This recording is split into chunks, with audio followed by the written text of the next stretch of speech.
Good morning. I'm Andrew Cohen, finance reporter at Commercial Observer, and it's my pleasure to welcome you all to this year's Commercial Observer, 5th Annual Healthcare Construction Forum.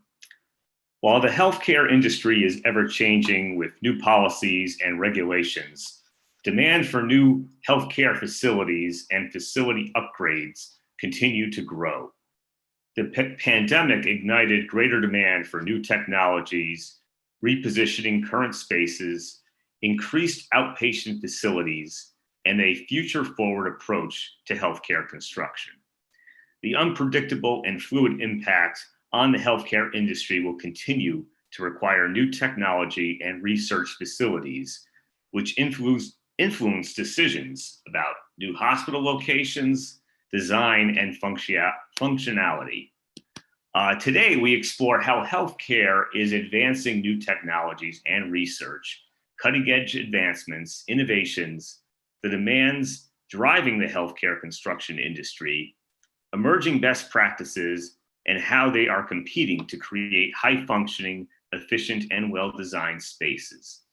Experts from leading development, construction, architecture, engineering, and law firms, as well as top healthcare construction and facilities lenders, will discuss their lessons learned from the past year and how the industry is strategizing to prepare long-term plans and respond to shifting paradigms and trends. Before we get started, I wanted to make sure that everyone marks their calendars for the Commercial Observer virtual Power Gala on September 30th, and the State of the Leasing Market Forum in person on October 6th. More information can be found on our website at commercialobserver.com/events. I would also like to thank today's sponsors: AYE Com Tishman, AKF, Atmos Air, Cardoza Plumbing Corp., Enid, EP Engineering, Ewing Cole, Gilbane, Gilbar Health and Life Sciences, Hunter Roberts Construction Group, JB&B, Jeffrey Berman Architect, KPFF Consulting Engineers, Lend-Lease, LF Driscoll Healthcare, Loring Consulting Engineers, MG Engineering, Giami, Swinnerton, Turner Construction, Unity Construction Services, and Zetland DeChara, LLP, as well as our association partner, the Association of Medical Facility Professionals. A couple quick housekeeping items before we get started. All attendees will be muted throughout the event, but we encourage you to submit any questions you may have for the speakers throughout the program. You can do this by entering them into the Q&A box on the bottom of your screen. The moderators will reserve time at the end of each panel to address as many questions as possible. If you're looking to connect with today's speakers, let us know. You'll receive a live poll at the end of each panel asking if you'd like to connect with today's speakers. We'll pass your contact information along to all the speakers you select. It is now my pleasure to welcome our opening keynote, Joseph Iannuso, Group Senior Vice President for Facilities and Real Estate at New York State Presbyterian. This discussion will be moderated by Joseph Mizzi, President and Chief Operating Officer at Giami Construction. Thank you, Andrew. Good morning. It's my pleasure to be able to introduce one of my favorite people, both personally and professionally, Mr. Joe Iannuso. Joe Iannuso is the Senior Vice President of Facilities and Real Estate for New York Presbyterian Hospital, with many, many responsibilities. Two of his responsibilities that are timely and relevant to this morning's discussion include maintaining operational integrity across New York Presbyterian and its integrated healthcare system. Also, overseeing all facility development, engineering, capital planning, and major construction projects of the hospital. Prior to this role, as many of us know, Joe served both at Northwell Health and, of course, at Columbia University for 26 years in various capacities, ultimately as EVP of University Facilities and Operations. Joe has been a keynote speaker for this healthcare forum on numerous occasions. I'd like to welcome Joe and get started. And we have a couple of topics that Joe's going to take us through. Joe, welcome and good to see you. Joe, it's always good to see you, and I really want to thank you for your very generous remarks. And I want to thank you, Joe, for who you are, both as a professional and as a human being. Truly one of the most truly genuine people that I know, and generosity should be your middle name, Joe. So thank you. I'm honored to be on the screen with you. Thank you. Well, I do want to, I want to thank the Commercial Observer as well. It's been mentioned that this is the 5th time that this conference has been held. And I especially want to thank the Observer and Emily Banner in particular for all the hard work pulling this together. It's hard enough when we're arranging meetings and conferences where we're going to be in the same room together. It's even harder, quite frankly, to do it remotely. I know that we all wish that we could physically be together in the same room, but the reality is that this technology has served us well over the course of the last 18 months or so, and I'm really grateful for that technology, but probably even more grateful for the IT professionals that make it all possible and apparently seamless. It never is seamless, and I really appreciate that. I am truly honored to join you all this morning, even though for Joe and I, it feels like we're alone and there's nobody else in the room with us. We feel the spirit and the energy of all of you that are joining today's event.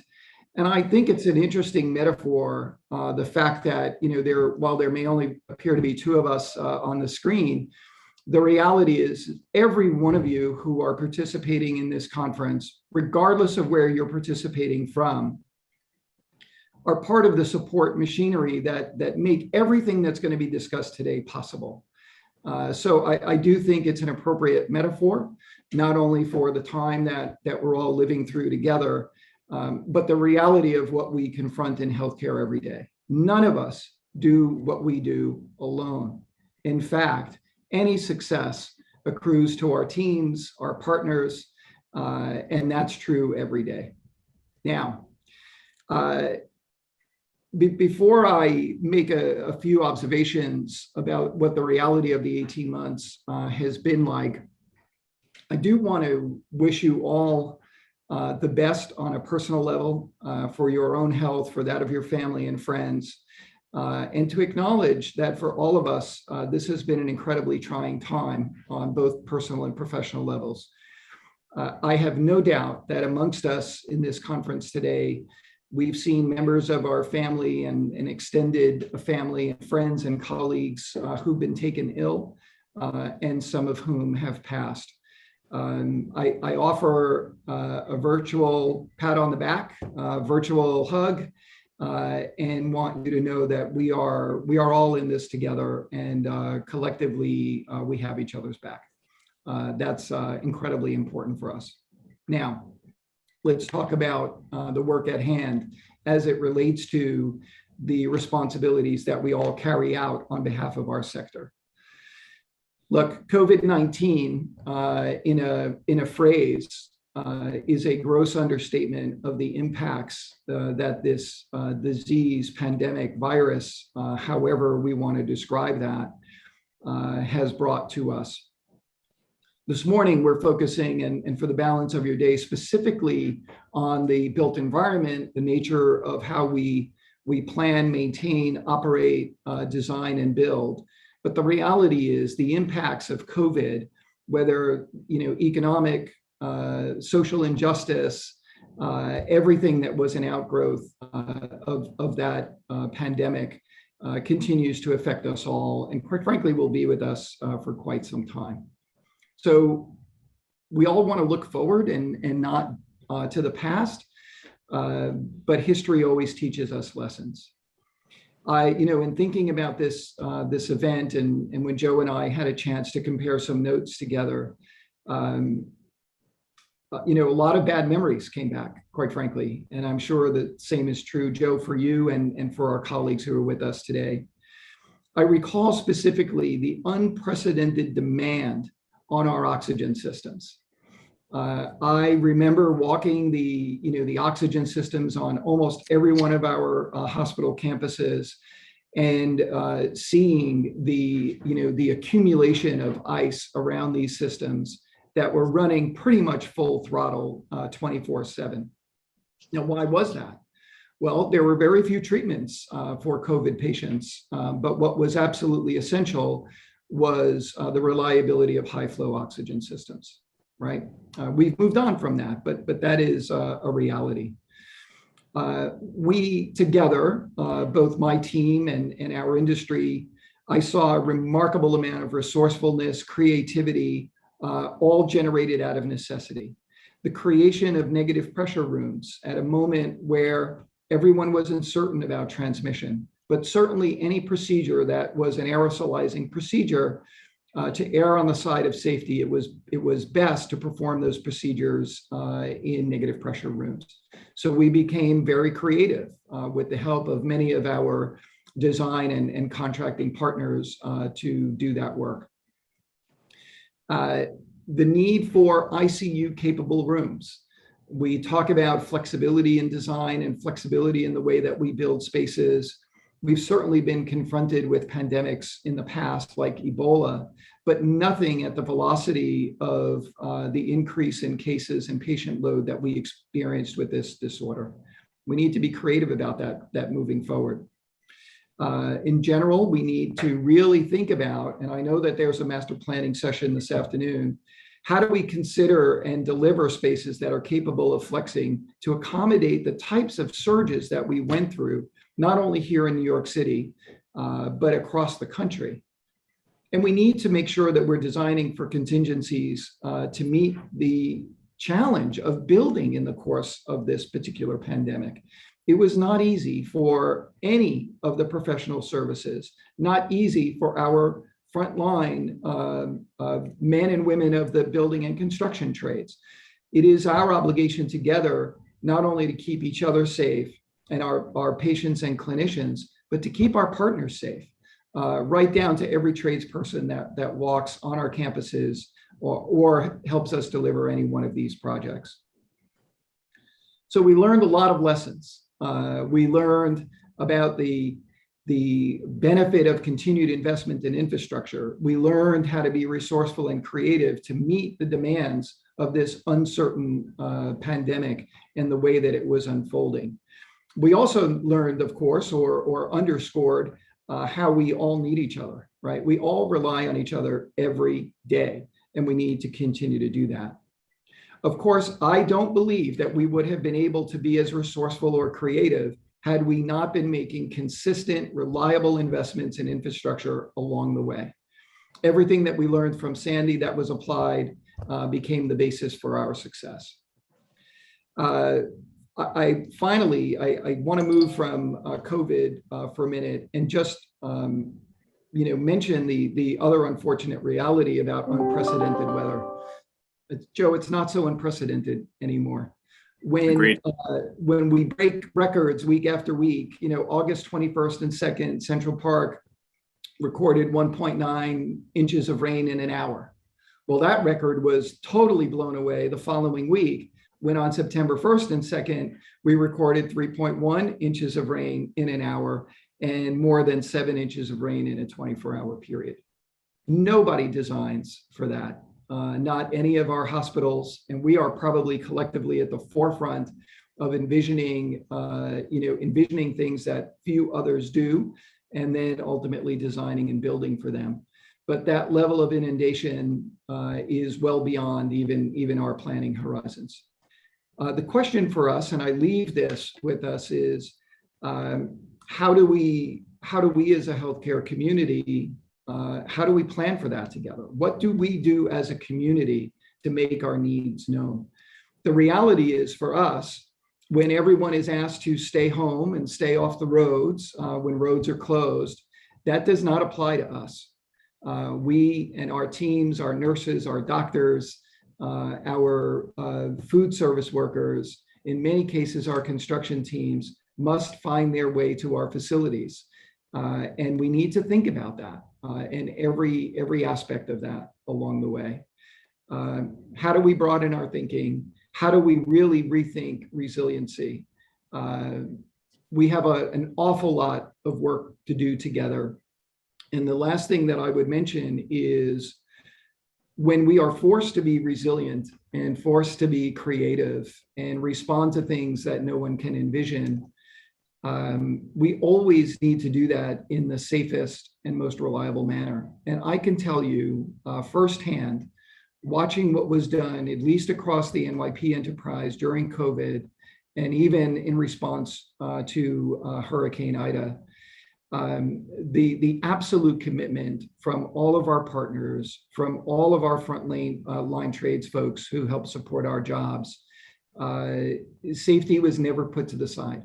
We live and work in a highly regulated environment at every level of regulation, all of course driven very appropriately for patient care and the standard of care.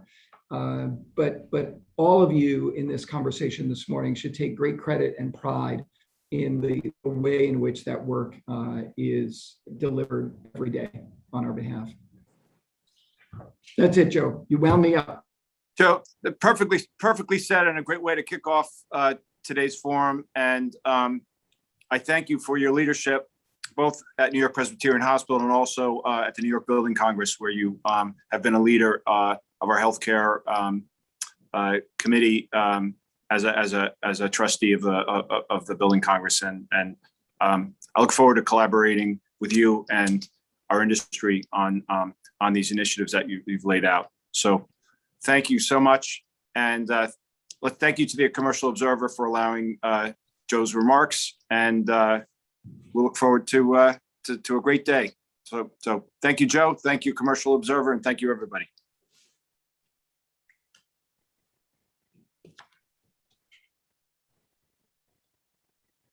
Thank you, Joseph. Now it is time for our first panel of the day, Development and Master Planning for Future Healthcare Needs.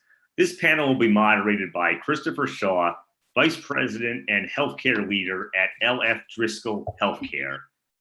Please join me in welcoming Chris and our panelists, Mary Frazier, Managing Principal at Ewing Cole, Randy Howard, Senior Vice President of Property Management, Design and Construction at Northwell Health, Mariana Pampova, Director, Design and Construction at Memorial Sloan Kettering Cancer Center, Christopher Prokner, Partner at JB&B, and Thomas Rosant, Design Partner at Anid Architects. Great. Thank you, Andrew. Good morning. It's a pleasure to be here today. I'm Chris Shaw, Vice President, Healthcare Leader of LF Driscoll Healthcare. Before I get started, I just wanted, it's company policy that we start all conversations and meetings with the safety moment, because in healthcare, as Joe said, we have to be safe, right? We're always on, it's always on our mind. So with that, I thought it'd be appropriate that we talk about October being Fire Safety Month. So just want everyone to take a few minutes to, over the next couple of weeks to double check your smoke detectors and your carbon monoxide testers in your homes, and let's keep our family and our homes safe. So a little more about Driscoll Healthcare. We are a full service construction manager, general contractor working exclusively for healthcare and life sciences in the New York region and the Mid-Atlantic. We are part of the STO Building Group of family of 12 companies serving across the US, Canada, and UK. We're currently working for most of the major institutions here in New York, and working with some of the people on this panel. So we have a great panel today. I'm excited to be here with them, and I think we'll have a good conversation. So I'm going to turn it over to each one of them to introduce themselves. So Randy, you want to go first? Sure. Thanks, Chris. Good morning, everyone. I'm Randy Howard. I'm the Senior Vice President for Design, Construction, and Property Management at Northwell Health. I've been in the position about 10, 11 months.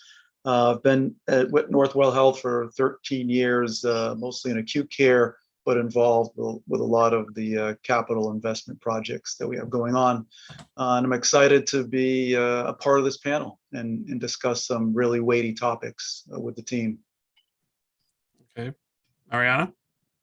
Good morning, everyone. My name is Mariana Pampova. I'm Director with Design and Construction at Memorial Sloan. I've been with Memorial for 10, 11 years, and in my role for 5 years. I'm responsible primarily for main campus, which is the most challenging part of Memorial Sloan, and also the regionals. Thanks. And we're going to go Mary. Thanks, Chris. My name's Mary Frazier, and I am the managing principal for the New York office of Ewing Cole. I've been with Ewing Cole for over 16 years, and I've dedicated my entire career to healthcare. And we're going to flip it to Tomas. Thank you. Tomas Versant. I'm a design partner with Ennead Architects. I've been with the practice for 27 years, and Ennead has designed some of the larger healthcare expansion projects in the city over the last decade.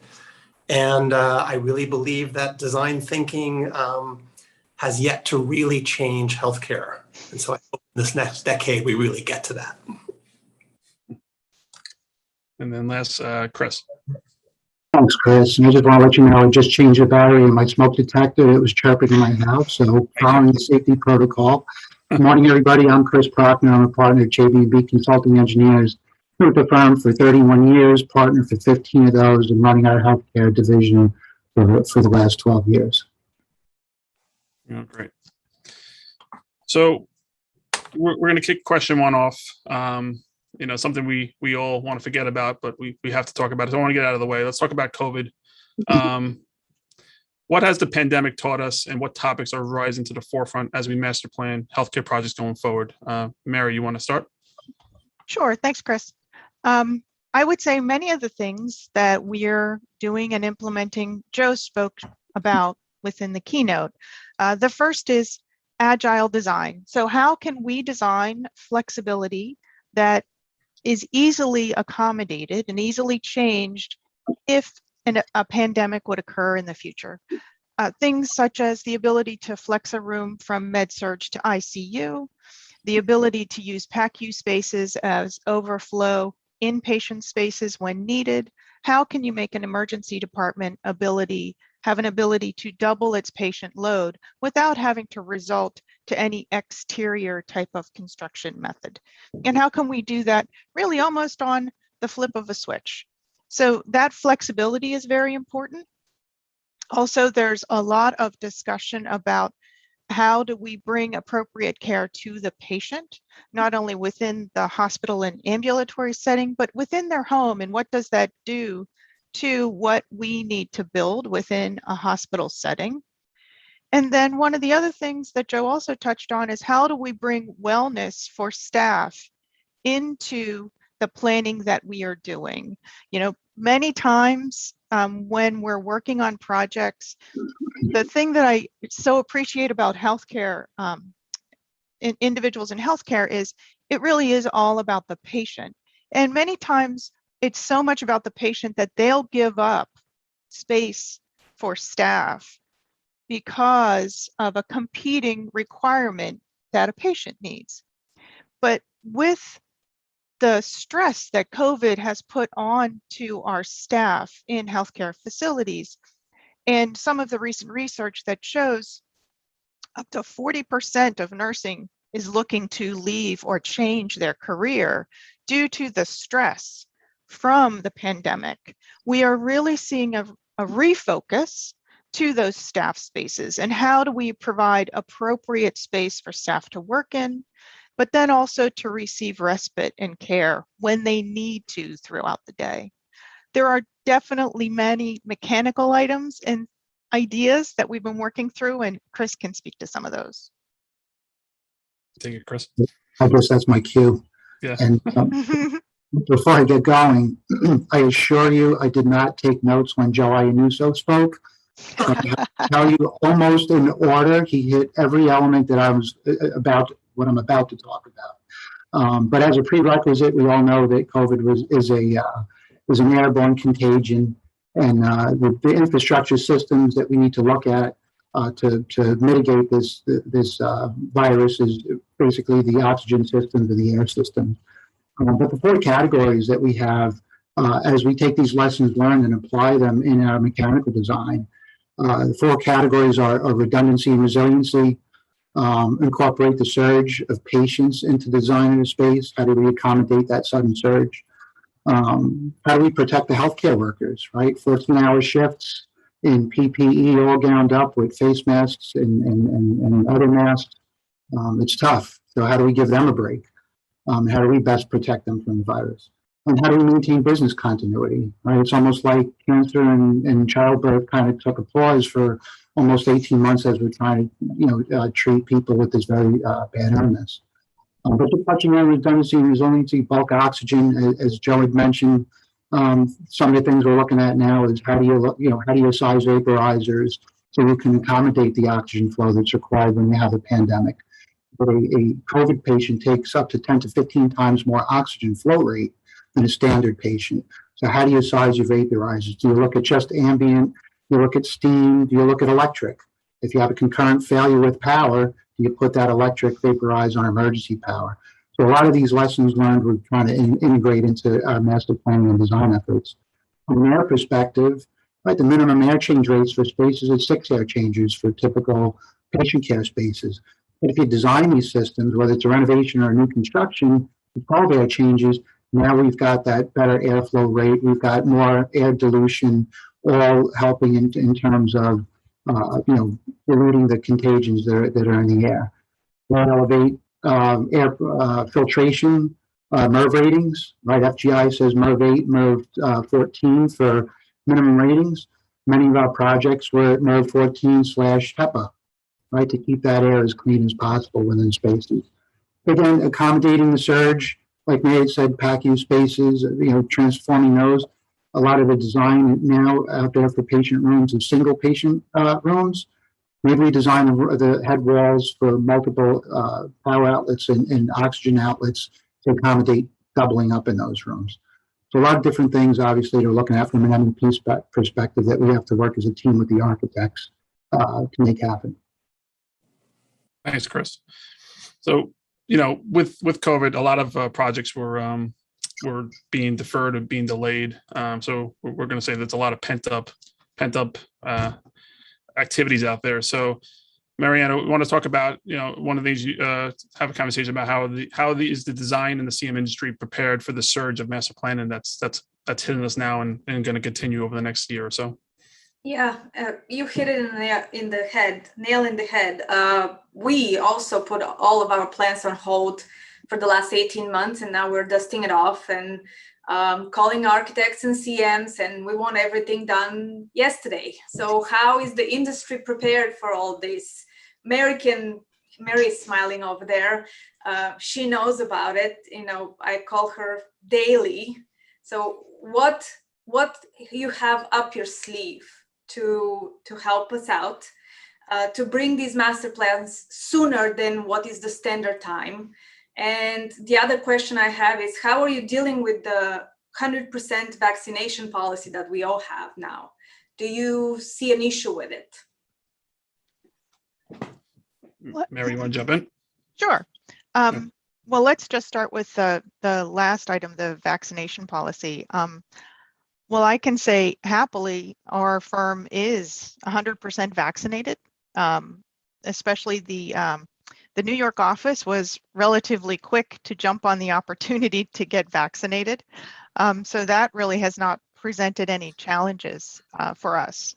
In terms of the ability to expedite the work, the one thing that our firm is able to draw on is a large number of offices and a large group of team members that we can bring to bear to the work that we are we are now engaging with all of our clients. So that multi-office, multi-staff opportunity does really help benefit us to help expedite the work that needs to get done. So I think those two things really do help us ensure that we're able to get the work done in the time that our clients are wishing it to get done. Chris, do you see any issues with subcontractors? I'm really interested since we've implemented. We're asking a lot of our subs to acknowledge a lot of the policies. So every hospital has sent us their policies, and I think on our side, the trickiest part right now is trying to figure out a way to track it. Some clients are asking us to upload it to their systems, which is a little harder. We're asking subs to acknowledge that they've been vaccinated, and if the hospital requests a visual of that they'll provide it. But the tracking, I think, is still something we have to all get better at on the CM side and the subcontractor side still. So it's being worked on. We're gonna, that'll be the next couple of months of figuring that out. So everyone's aware of it though, and everybody knows, and our policies have been changed for those procedures. So Tomas or Chris, anything to add before we jump to the next section? You guys good? Okay, so let's jump into technology. Let's get off of COVID. I'm going to flip this to Randy first. Randy, what point are we at as an industry with digital transformation in healthcare facilities? Thanks, Chris. I think we're at a very exciting juncture in healthcare and digital transformation.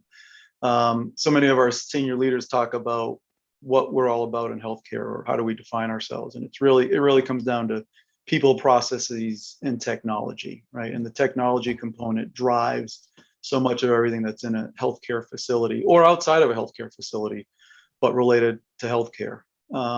Through COVID, we all saw the value of telemedicine. Telemedicine was growing and rather slowly, fits and starts. But with telemedicine and either practices not wanting to open up fully or patients afraid to go out of the house, still needing healthcare, telemedicine certainly filled the void there. And that's, you can run telemedicine obviously anywhere inside a hospital, in an ambulatory site, and anything in between.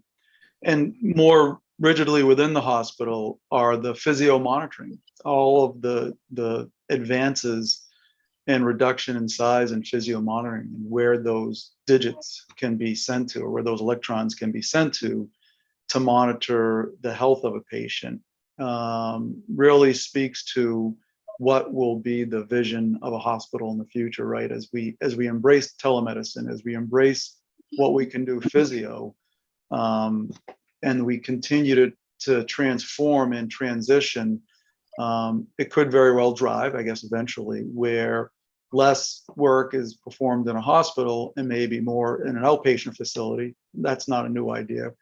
But certainly some of the definitions of acute care that we do in a healthcare institution maybe will be done at home. Maybe the hospital bed, shows up at the house with all of the technological equipment necessary to get set up by either a technician or a nurse or even a physician, but then manage that patient appropriately there as well.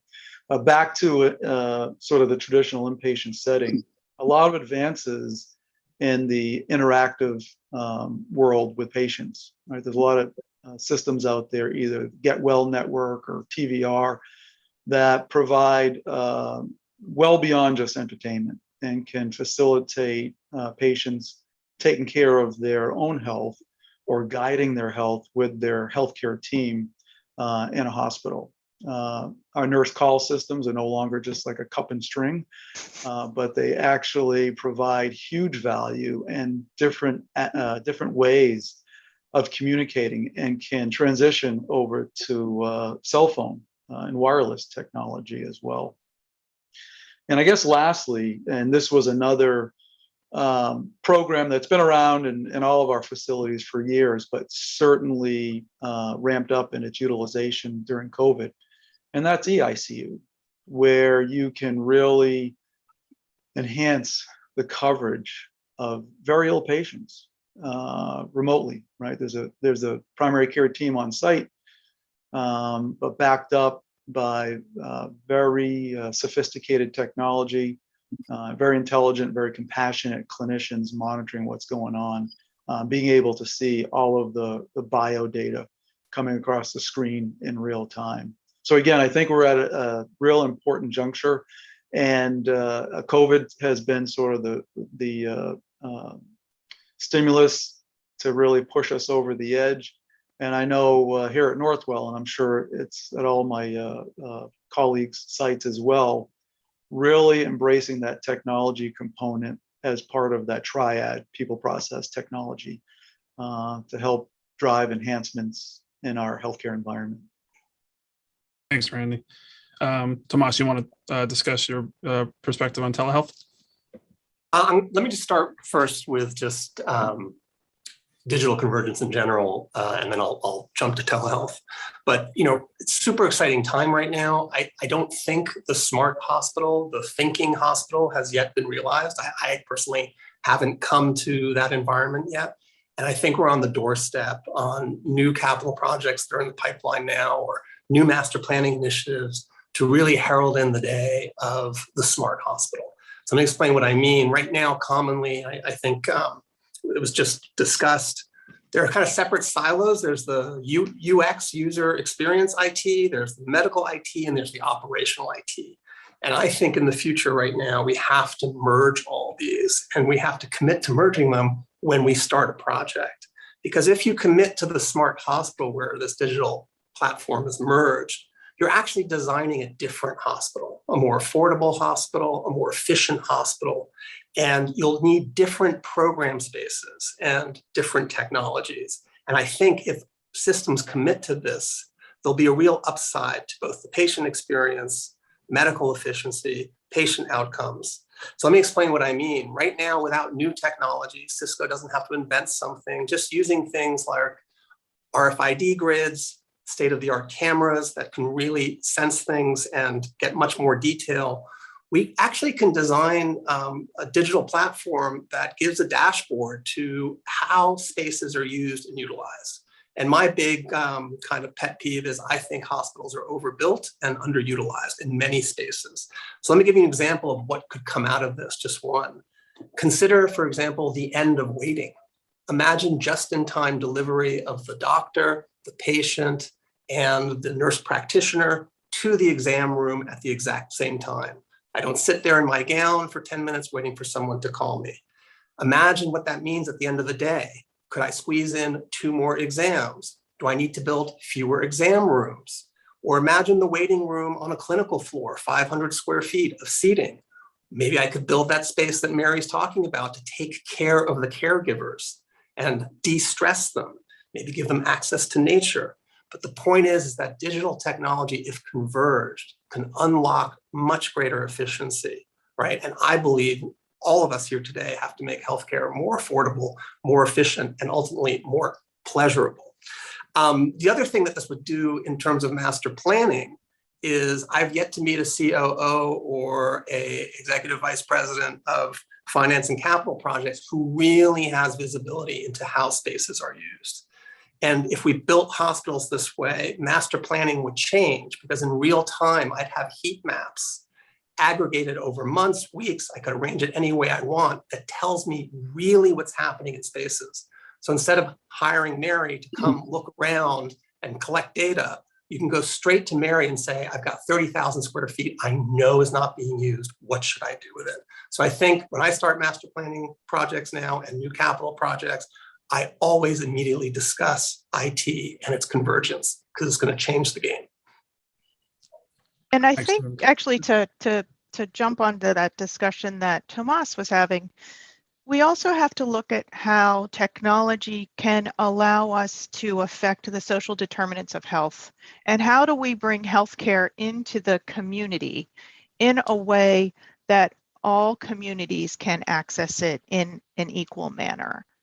Because we know even in New York, access to broadband is actually limited. Only, I believe, 85% of the individuals in New York have access to broadband or to a phone. And then it comes down further when you look at a smartphone.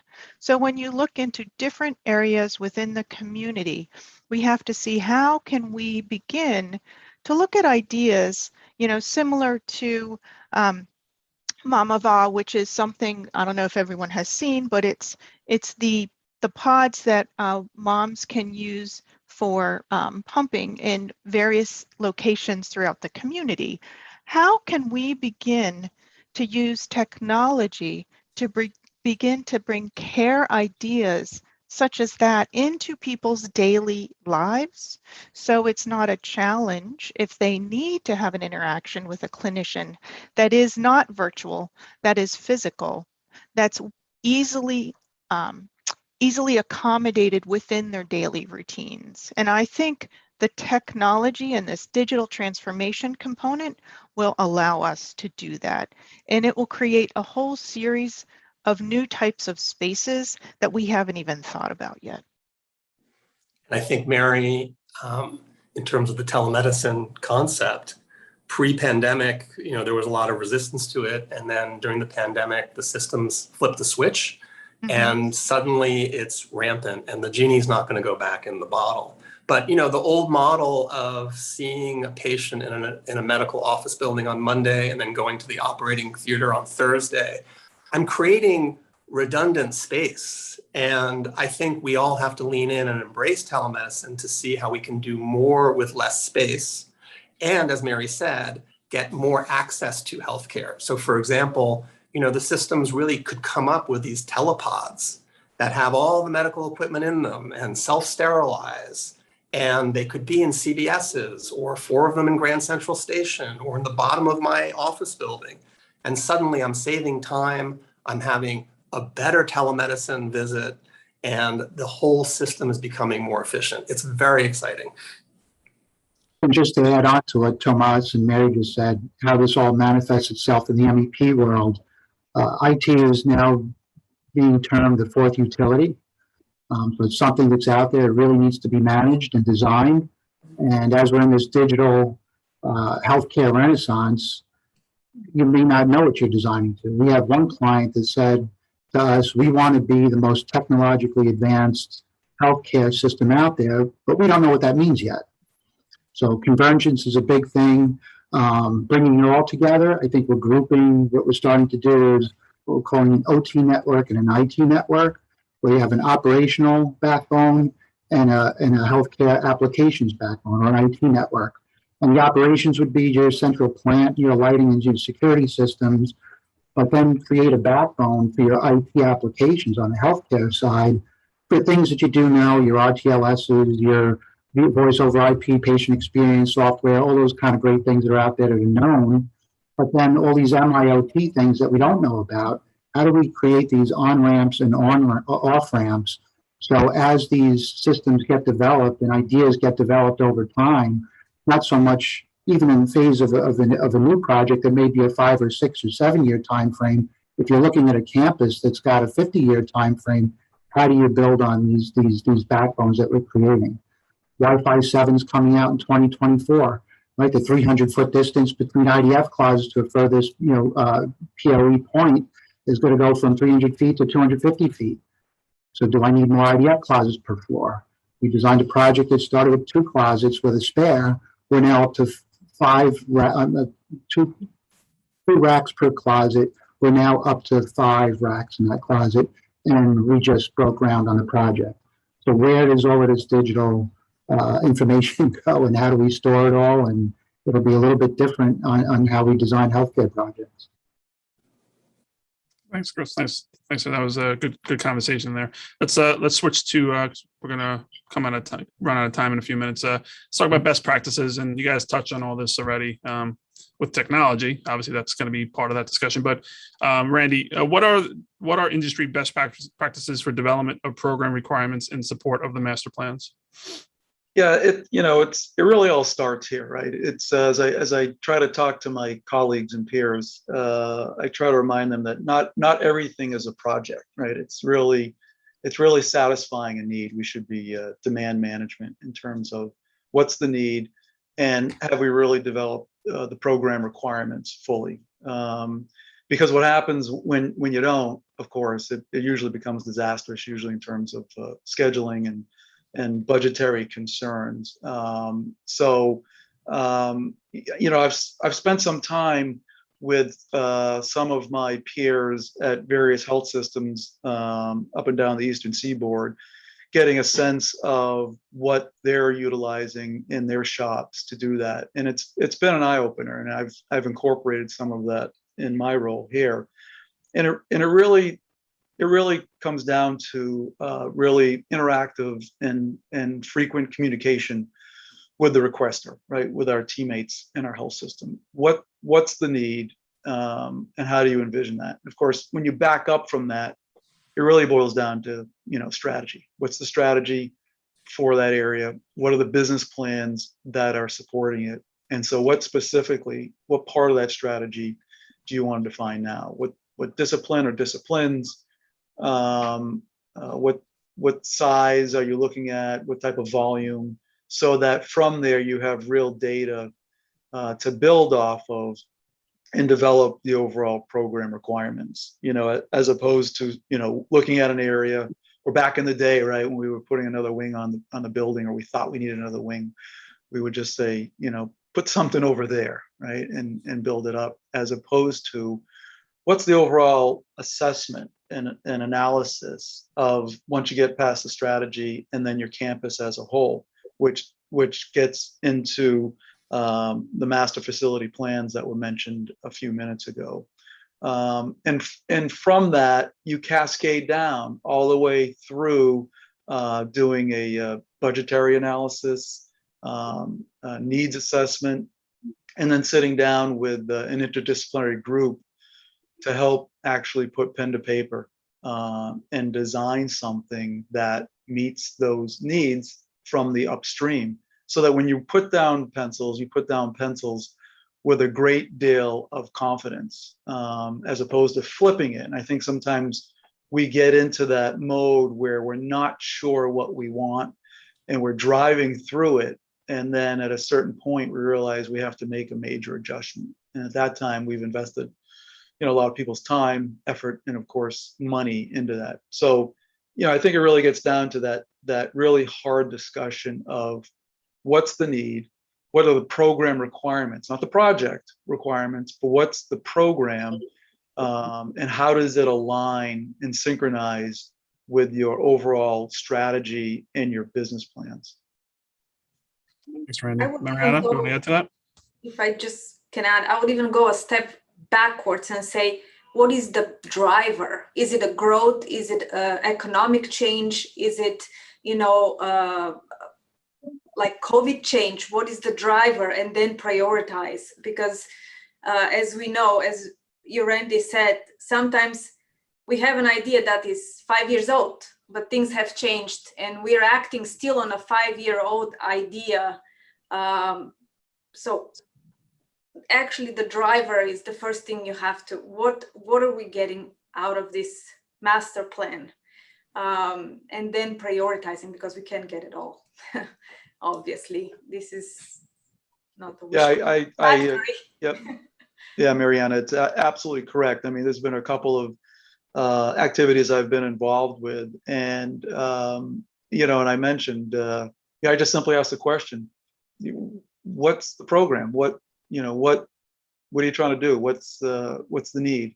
And it was somewhat inconsistent or not congruent with the activities that were ongoing, so we had to take a couple steps back, right? Walk it back a little bit. Yep. And really define those program requirements, because not everything you might build can't be everything to everybody, right? It has to have a definition and a purpose. You can put futures in, right? You can have some shelved space perhaps, but that's not always the best way to approach it. But what's the program? Yeah, I'm with you. The highest and best purpose for that space. What is the highest and best purpose that we want 100%. to achieve there? Well, let's ask the person who always blows up the plan, and Chris, on the engineering side, how do you guys look at how do you plan for a master plan on the engineering side of things? Well, just the best master plans that we've ever been involved with were a team effort, right? Bringing everybody together. When I say everybody, all of the end user groups from the healthcare organization, the healthcare planners and designers, the architects, structural engineers, and builders, right? Cost is a big thing, and logistics is a big thing, and you hate to go down a path that doesn't make sense for somebody to come around and say, you know what, it's really not buildable, it's not feasible, it's going to cost too much. So team effort is step one. And really assessments, you know, no one wants to read a long, boring engineering assessment, you know, just reiterating CFMs and GPMs of parts and pieces of equipment. You know, there's no context when you study something like that. So we try to do in our assessments. The assessments will inform the master plan. And we typically start with a condition and assessment report on the equipment itself. Is it at midlife? Is it at end of life? If we're going to build a new component to the campus and it's going to be used for a campus, you know, infrastructure component, you know, is it going to be end of life by the time that new building's done? So we try to look at the time factor involved when we do assessments, not only just the condition of the equipment. Is the equipment that's there, is it too small because older healthcare codes or perhaps older energy codes, the equipment's just not appropriate anymore? So we go through that kind of analysis, but we don't stop at mechanicals. We actually start looking at the structural and architectural components of the building. As to what Marianne said, are we trying to force fit a program into something that's just not right? Right? We look at floor-to-floor heights. If you have a 10-foot, you know, concrete building, slab to slab, are you going to fit ORs in a space like that? You know, the answer is be frank, no, you're not going to fit that in there. But what else could we use it for? And what is it best suited for? And as we go through that, that's why I say it's a team approach. We say, hey, you know what? This kind of building is best suited, you know, perhaps for exam rooms, doctor's offices, that kind of stuff, maybe some administrative space. And we look at architectural components. Do we have single glazed glass? Do we have thermally broken mullions? Do we have a vapor barrier? The last thing you want to do is put a clinical space and design it to current codes, healthcare codes, energy codes, which require humidification, and then we're building in a 1950s vintage building that doesn't have a vapor barrier. So all of these kind of things would go into our assessment, you know, get presented to the team, and you really try to make a team approach is what is each building best suited for, and how do you best spend your money. We do represent 40 to 45% of the overall budget of a project in terms of MEP systems, and you know, we're all for spending each dollar wisely. So definitely a team effort so everybody understands, you know, what their end product's going to be when the project's complete. You know, and Chris, and you highlighted a really key point, and I want to go back to emphasize a little more when I talked about putting pencils down. You know, once you get past right strategy, what's the need, business plan, when you're sitting down doing SDs and DDs, that strong interdisciplinary team, including someone like you with all of the brilliant things that you just said, right? I wouldn't remember that in a million years, is there, right? So it's the design team, it's the project management team, it's the physicians, nurses, EVS leader, and engineering, right? And I've missed a couple, but they all have to be at the table at the same time, because you'll miss something that, again, you'll go back and it'll ruin that whole continuum of a particular program or project. Randy, don't forget about the CM. We should be there too. You're the project management team. Oh, okay. So I'm gonna go to Mary. Mary, how are you working with your clients to assess deferred projects and prioritize projects on the master planning side? Well, actually, a lot of the things that Mariana and Randy had just spoke about are how we look at the assessment of various projects through the timeline of a master plan. You know, we always need to look at something in a short, medium, and long-term implementation, and how can those projects address different issues. Now, ideally, that master plan is hand in glove with the strategic goals and initiatives of the facility and the system that we're working with. And then we overlay on top of it the facility assessment work that we and the team have done to really influence those projects. And then once again, we have that component of what is the program and the need. So really by working all of those components together, similar to what everyone else has said before me, It allows us to develop projects in the short term that can hit those short-term requirements, the medium term that allows you to hit things that are a little bit further out, and long term, because if there is a building component that is a newer building, we know that it's going to take a while, unfortunately, to build things within New York City. The timeframes for things in New York really are just amazingly long in comparison to other locations throughout the country. You know, we have a project that's in the Midwest that's over 1 million square feet of new healthcare space. And from start of design to completion of the project, it'll be 5 years. That'll never happen here. Let's talk about one of those challenges, Tomas, right? What are the zoning challenges associated with keeping New York City a leading global medical city? What a good segue, Mary, and a good setup. Yep. I'll just start with an observation. I was born in this town, and when I rode my bikes around hospitals, they all had, were surrounded by surface parking lots and 1 or 2 scale, storage sheds. And if you fast forward 30 years to today, this is how healthcare growth has happened in the city.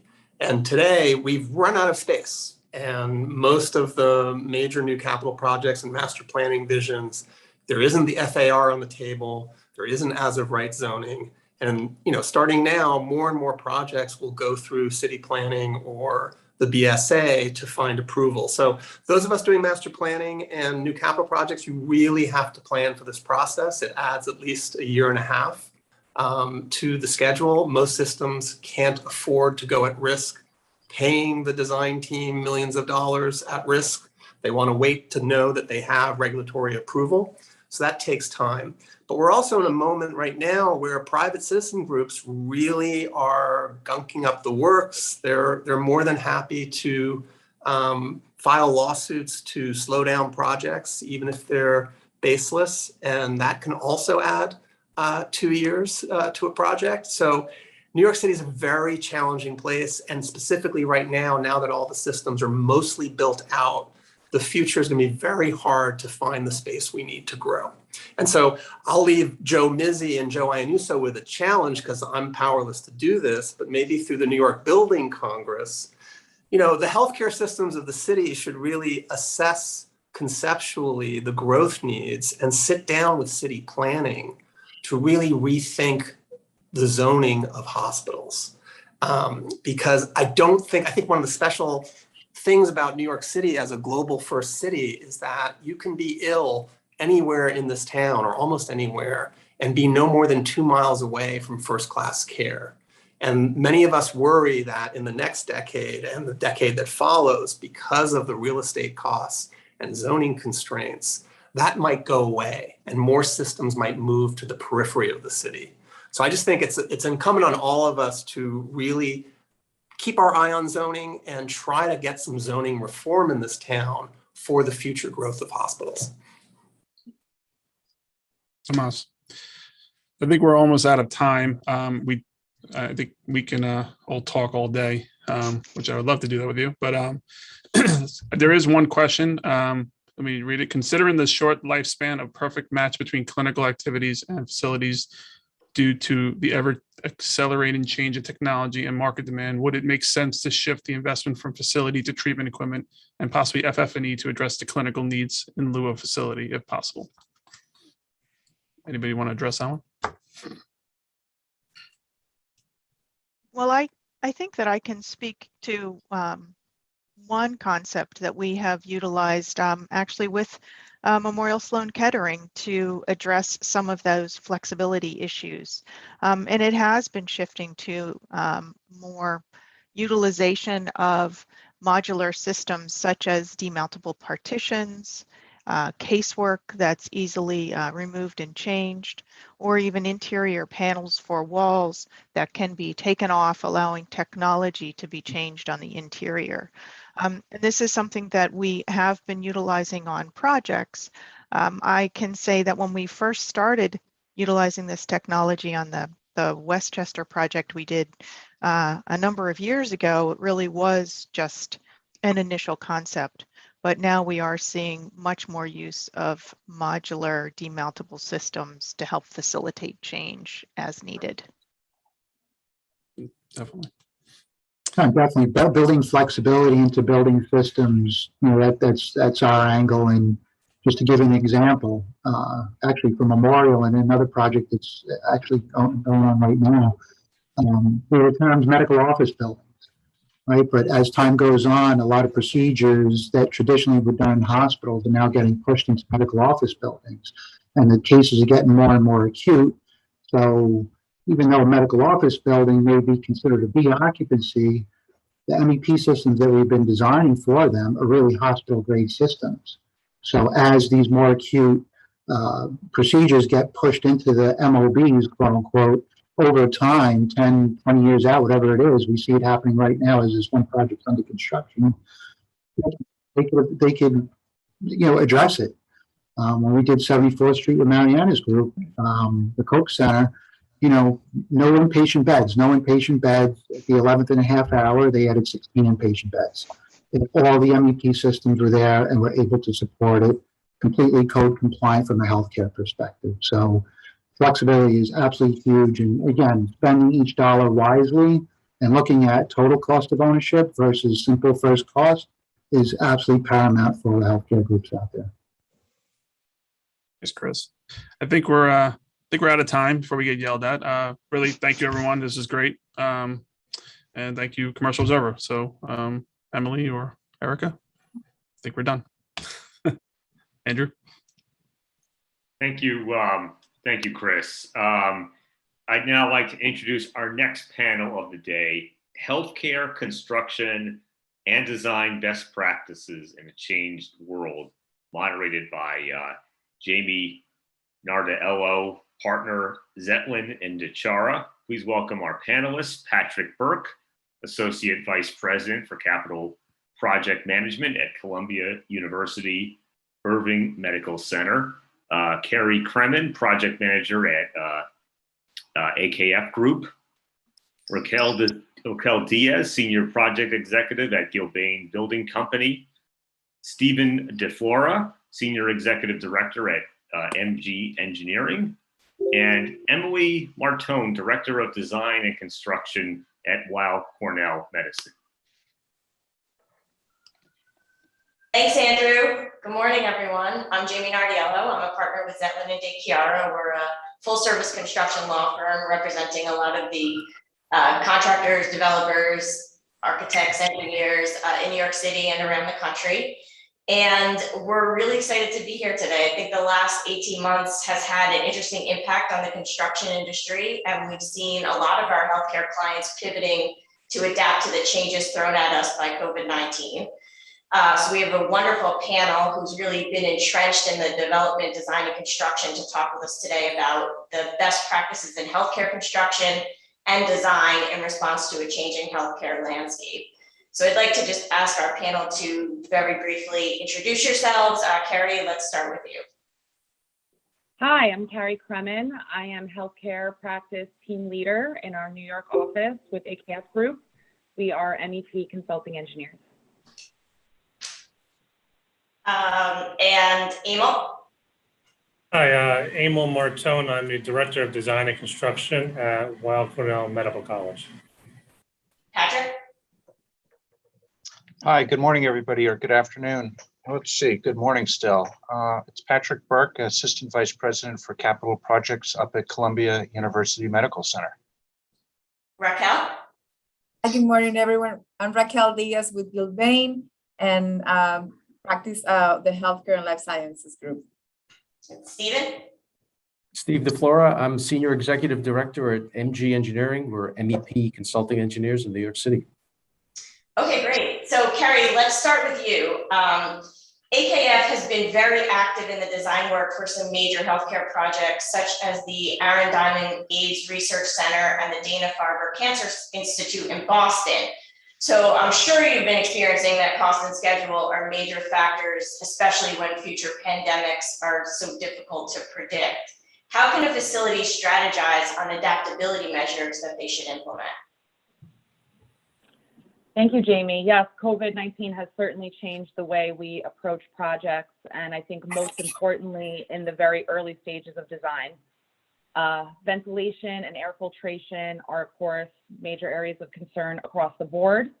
And when you're thinking about any inpatient care, oxygen flow, additional power for a high number of ventilators, we've seen an increased need for dialysis with COVID patients. Typically an inpatient floor in a hospital might have a handful of airborne infection isolation rooms.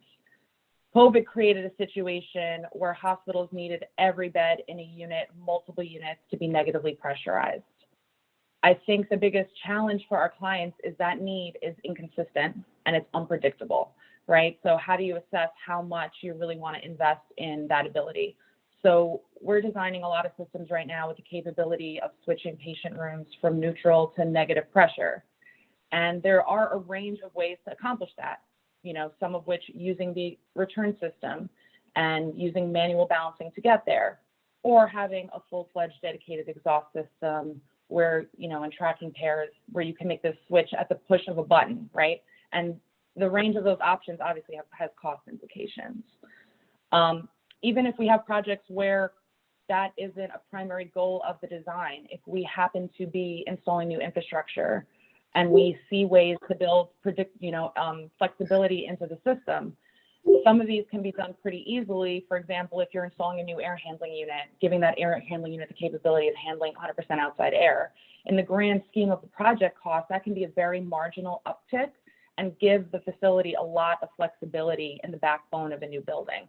So what we have been doing is giving our clients a menu, if you will, or matrix of these different various options, what they can get for them, what that means for them, and then working with a construction manager early in the project design to have costs assigned so that our clients can make a really well-informed decision on that level of investment and what it buys them. Okay, great. So Patrick, let's turn to you. At Columbia University Irving Medical Center, you've successfully delivered over 2,000 projects with gross project budgets totaling more than $900 million. Something that many of us in the industry can relate to is that construction projects during the last 18 months have experienced many labor and material pipeline challenges. Could you share your perspectives on product selection and material lead times to help facilitate and ensure the pipeline? Absolutely. And I think, look, it's a group discussion. We've got a terrific roundtable here of engineers and fellow owners and so forth. And I think without saying this is we're really in yet another period of immense uncertainty and unprecedented times, or nearly unprecedented times. We've seen unprecedented times now 3 times in the last 20 years.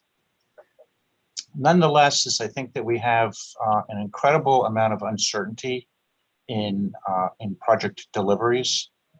Those uncertainties are coming from all arenas associated with a given project. From an owner's perspective, it's not just on sort of the material supply chain or the labor supply chain associated with just getting a project built, but it's also on the computer systems that are going to go into or support a project. It's going to go into the furniture. It's going to go into the security systems and the full array of, products, services, and technology that go into any given project. So I think, really the key discussion here is, once again, is how do we, as teams of builders and those that realize projects and make projects happen, is how do we come together for sort of an enhanced unity, utilizing the technologies, utilizing the skill sets of the design teams, utilizing the skill sets of the construction managers to make sure that all aspects of a given project are going to be there when we need them, and that we're going to be meeting not only the budget, put the board budget aside for a second. I think the new hot word is just really schedule, and pipeline management. So I think there's a call for all of us to really be giving thought and consideration to how this comes together. Yeah, I mean, and to echo on what Patrick's saying, as a fellow owner, I'm curious if he's experienced the same things. I guess he's assuming he has. But over the last 18 months, when we've had projects in construction, the central theme of every weekly or biweekly construction meeting is the lead times. Like in the past, it was just kind of one section of the agenda. Now it's become kind of front and center. And you can't just, in the past, your GC or your CM may have said they checked with their sub and their sub said it was fine, or it was still tracking 6 weeks. It's like, you can't just take that baseline assumption anymore. Like, you really have to drill down on it and make sure that everyone on the project team is drilling down on it, because dates magically move more so than they have ever in the past. And you have to figure out as a team, how do you mitigate that? Because sometimes it's the construction folks who can help mitigate that, and sometimes it's the design team that has to help that. And one thing I could say from experience, what we've seen thus far is making substitutions on the mechanical side of things seems to be helpful in terms of improving lead times, switching suppliers, etc. But when it comes to the architectural finishes, when you run into lead time obstacles there, it seems a much harder to find appropriate substitutions. By the time you figure out what the substitution is going to be and you find out what the lead time is, you've but it's taken a week, 2 weeks to figure that out, and the net difference usually doesn't play out to warrant making a pivot. But it's definitely something that in the last 18 months has been much more of a problem. Hopefully it starts to abate itself moving forward, but I haven't seen much of a sign of that thus far. So Emil, you're the Director of Design and Construction at Weill Cornell Medical College, and in that role, you're responsible for overseeing the college's portfolio of over 75 projects that are in design and construction. What impact did COVID have on your architectural planning efforts moving forward? Separate of worrying about lead times now, it's had a bunch of smaller impacts, but I'd say one of the more interesting ones is it's changed how we, let me take one step back. A lot of this, when we talk about the healthcare portfolio of projects that we do, I mean, we do everything for the medical college, but when we talk about just the clinical side of things, most of our work is not Article 28 space. So we are blessed in that it doesn't have as many of the technical requirements that the Article 28 space does. I mean, some of our space is, and we have to go through all the hurdles with that. But when we talk about the non-Article 28 space, which is a lot of our clinical space, our doctor's offices, one of the things that we've started to take an active role really looking at is reducing space mainly in our waiting rooms and our checkout areas. And we're doing that, both from a functional real estate perspective. It's also being done from a patient experience perspective and trying to improve that patient experience and move them through the process in a more streamlined manner, and not keeping them parked in one place for too long given times. But I'd also say, a big piece of that also is operationally speaking. Now with the use of our electronic medical records program, which is a pre-COVID thing that both my institution and Patrick's in association with New York Presbyterian embarked on a very large joint medical records project where we've launched Epic. And a lot of what we do from a check-in, check-out process is all done on an app before the patient either arrives or leaves. And that really reduces the amount of time in those central areas. And other little things like making sure exam rooms moving forward, that most of them have the ability to flex for telemedicine. Again, telemedicine as an operational piece for us has allowed us to offload a lot of kind of more routine follow-up visits to telemedicine instead of having people come into the office. Again, helping reduce some of that congestion. And then also in reducing congestion, some of the planning ideas that we try to work on. We've done it pre-COVID, but we're really trying to do it more so after COVID, is to make sure the floor plates that we designed have one-way patient flow to really facilitate a more seamless interaction for the patient, both from a infectious control perspective, but more so from a human and just wellness perspective. Those are some of the things that we really kind of looking at from the architectural side of things. Okay, so go ahead. I think, look, it's an important conversation. I know, we've got a terrific team of engineers and builders here, but I think, and certainly everybody's input is incredibly important. But the topic at hand here really is, focuses on how does architectural design and how does design in general, going to evolve to basically respond to and continue to respond to, infection control. And I think architecture, specifically plays an incredibly important role in that, and how we kind of spread out physically the patient experience, and how that architecture also starts to pull apart, the cross pathing, if you will, between the care providers and the patients. So, similar to Emil's, perspective, is that we focus a lot on ambulatory care, and a lot of thought, just from the physical perspective, has gone into really kind of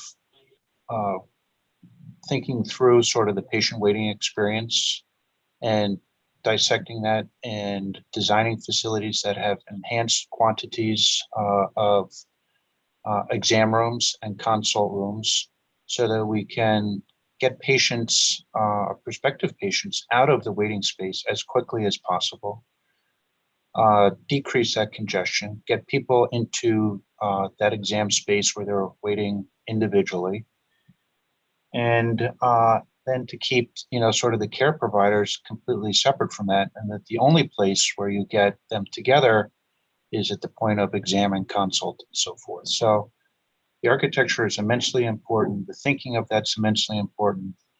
I think that it gives a lot of input, not only for the design teams, but also sort of for the real estate professionals.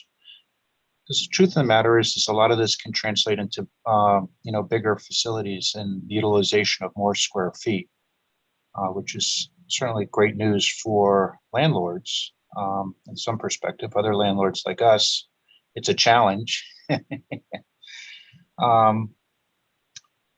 the other consideration too, Emil had touched on, is the epic timing of EPIC for our joint institutions. It was an across the board initiative about 2 years ago between NYP, Columbia, and Cornell, and the timing couldn't have been better for electronic medical records, and that is a platform for contributing to spreading out patient interaction. Pat, to jump on something you said about infection control, one of the things we're seeing is a lot of hospitals jumping into the filtration change game, and some of them jumped into it pretty early, like in April of last year, quickly ripping out MERV 13 filters and trying MERV 16 and HEPA filters, and they got caught by surprise, because when you do that, the additional system resistance drops the airflow by the square root, by the square actually. So we're being called in to look at that and say, well, what can you do? Well, as I was saying when we spoke offline also, there's a domino effect. And when you touch one thing, you wind up having to touch many, many other things. You put in additional filters, your fans have to change. Your fan speeds have to change. Your motors may have to change, which leads to variable frequency drive changes, electrical power feed changes.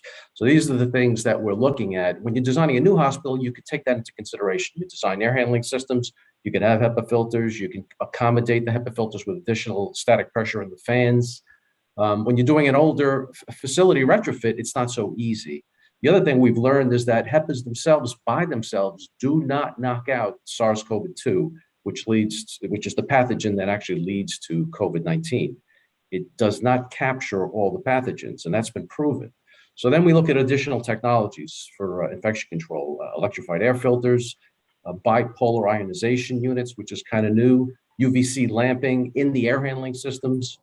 Not a very new technology, but it's evolved a bit. And of course, these come with their own challenges. ASHRAE has not taken a position on bipolar ionization systems. There's a couple of different types, some better than others, some generate some ozone. So we've got to be sensitive to that. The hospitals do not want to be generating ozone in their ventilation systems. That's the worst kind of PR you could ever have. The public relations folks would go off the deep end if they heard about that. And the UVC lamping is something that's great. You know, we talk about it. We talk about using it directly in the spaces. It can be, it's questionable as to whether or not it's really safe to leave it on when people are in the room. So we put it in the ventilation systems. It's been in the ventilation systems for many, many years, but what the hospitals didn't realize is they had it on the downstream side of their cooling coils to knock out the mold if it grows on cooling coils. But now you're trying to knock it out in a 500 foot per minute airstream in an air handling system. It's a completely different watt density, a completely different array of lamping. So we've got to specify that, bring that into an air handling system, integrate it into the design. Again, when you're doing a new building and a new facility, that's not that hard to do. When you're doing a retrofit to an existing air handling system, it's very, very hard to do. It can be very tricky to do it and to get it right. You know, UVC degrades plastics and rubbers. So you've got things inside those air handlers that may be plastic and rubber that are not shielded. Next thing you know, you're degrading those things. We're integrating a lot of these facets into the design of a new state-of-the-art healthcare facility for Westchester County Medical Center. In fact, HDR Architects is designing an absolutely stunning glass building. It's going to be the showpiece of that campus. And we're about design development on that. And we're integrating all of these ideas into that facility. Hopefully it's going to be beautiful. I'm sure it will be. We'll talk about the ventilation component of this a little bit later, I think. And Jamie, just to add to what Steve was saying, and Emil and Patrick, I think that COVID not only, you know, affected the architectural planning on institutions and hospitals, it actually affected, you know, like our ambulatory care facilities. You know, we have the opportunity of working with Health and Hospitals last year, right at the midst of the pandemic, and they adjusted their program to make sure that they're in their ambulatory care facilities, the architect plan for negative pressure rooms. So in case they saw or suspected a COVID patient, they could bring them in those negative pressure rooms. And that way they could isolate them from the rest of the patients, you know, creating patient safety and staff safety as well. So it not only revamped, you know, how hospitals or institutions were planning their spaces, actually it affected our ambulatory care facilities as well. So it was a total change for the industry. How do we see our healthcare patients and keep everyone safe? That's a great point. And so you're with Galbane, and in 2017, Galbane actually launched a National Healthcare Alliance to address the ever-changing needs of the fast-paced healthcare market. What are the challenges the construction industry will continue to face due to COVID, and how can these be mitigated? So not to be repetitive, but to elaborate on what Patrick and Emil have mentioned before, two of the challenges that I think we will continue to face is the fluctuation in prices of construction materials. And as the market continues to ramp up and we normalize, we're going to continue to see shortages on these materials. Probably, you know, we're going to see the biggest impact in the upcoming winter months because everything's going to be back to normal and the demand is going to be there. Construction projects that were on hold are ramping up again.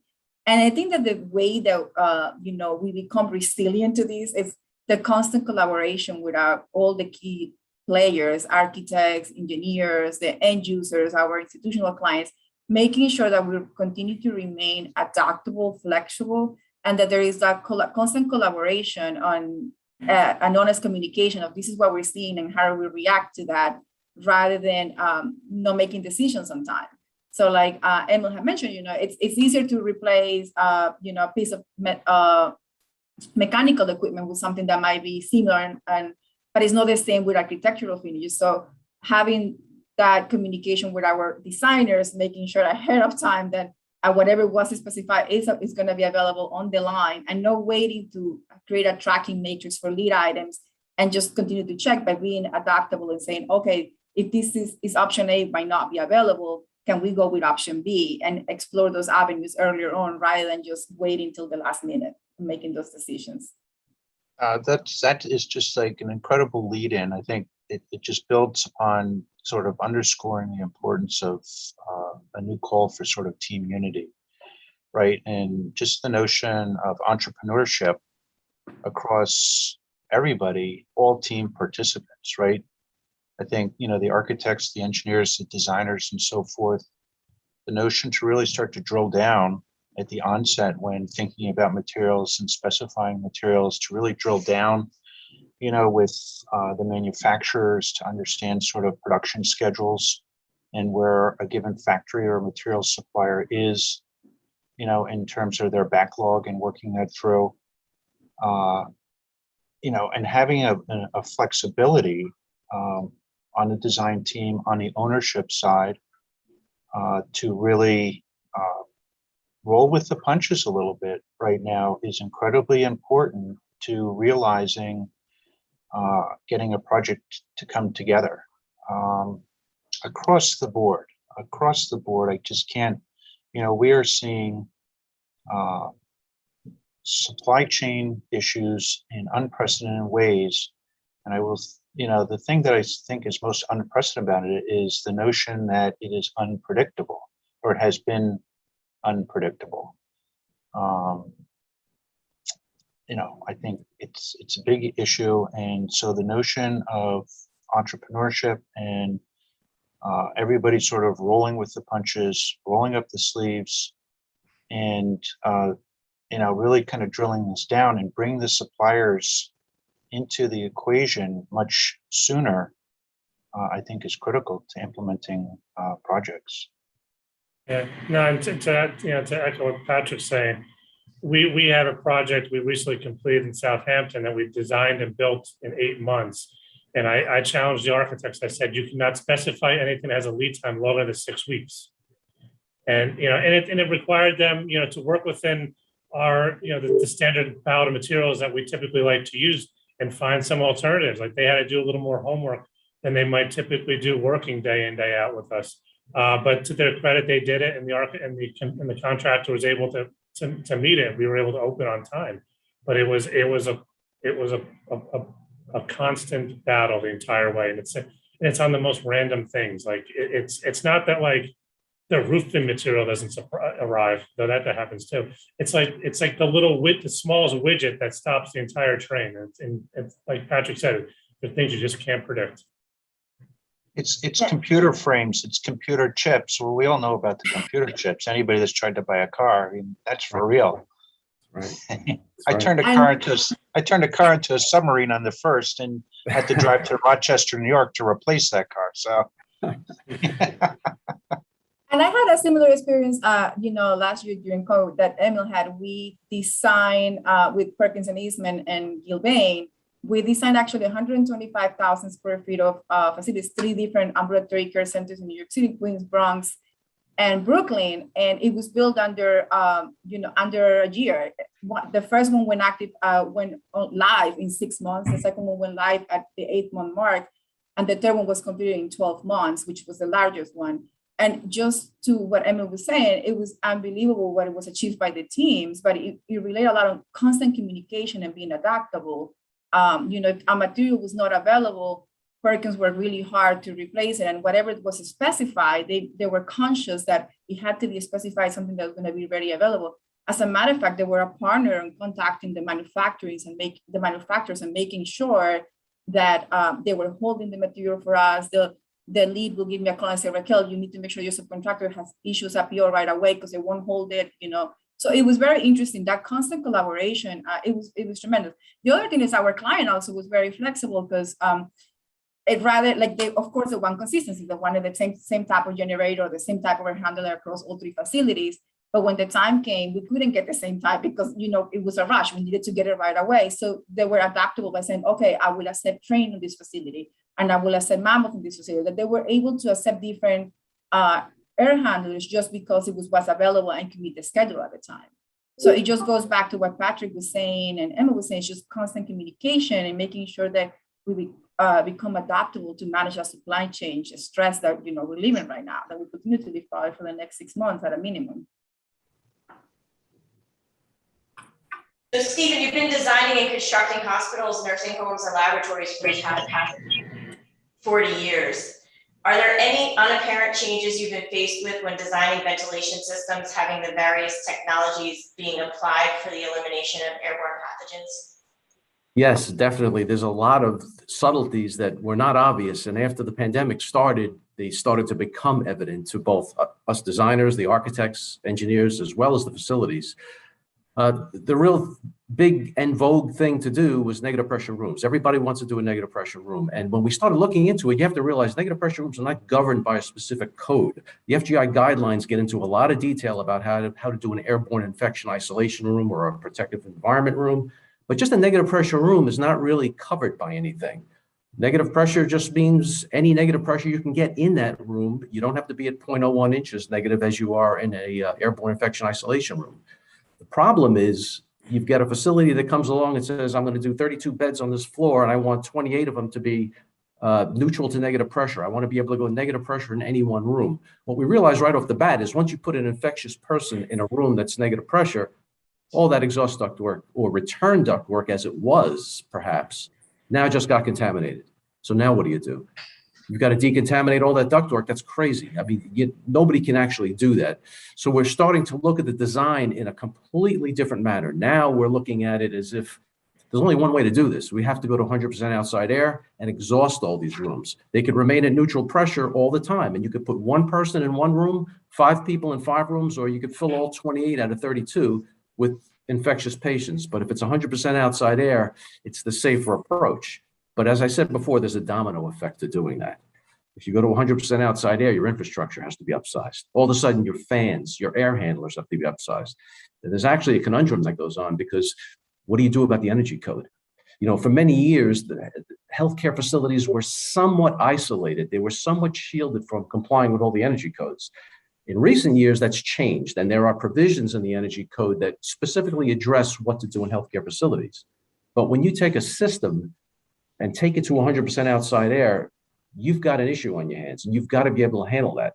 And we've said in the past, one of the most efficient ways to handle it is an enthalpy wheel and an air handling system. But we know that there's cross-contamination in an enthalpy wheel, so you can't possibly do that in an acute care hospital and keep people safe.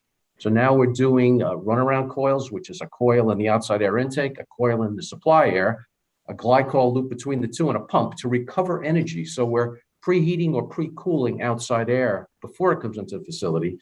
It's somewhat getting us close to complying with the energy code. Actually, it is complying with the energy code. But those are some of the challenges we're dealing with. The other thing is the size of the risers, the location of the duct risers. You know, the architects for years had a certain manner in which they do space planning. And if you told them it's 32 beds on a floor, they pretty much knew they're going to do a racetrack. They're going to have a center common area. The rooms have to be a certain size. That's governed by code now. And they pretty much knew what they needed to do. Since the pandemic, we're finding out, well, hold on a second, you know, we MEP guys are asking for duct shafts that are much larger and located in different places than they would have anticipated, because all those rooms, not just the 2 airborne infection rooms and not just the 2 positive pressure rooms, all these other rooms need to be exhausted. So now the architects are dealing with it too. It's a tricky situation, but we're getting there. We're getting there. As I said before, this project we're doing for Westchester Medical Center is integrating all of these facets, and HDR is doing a beautiful job with it.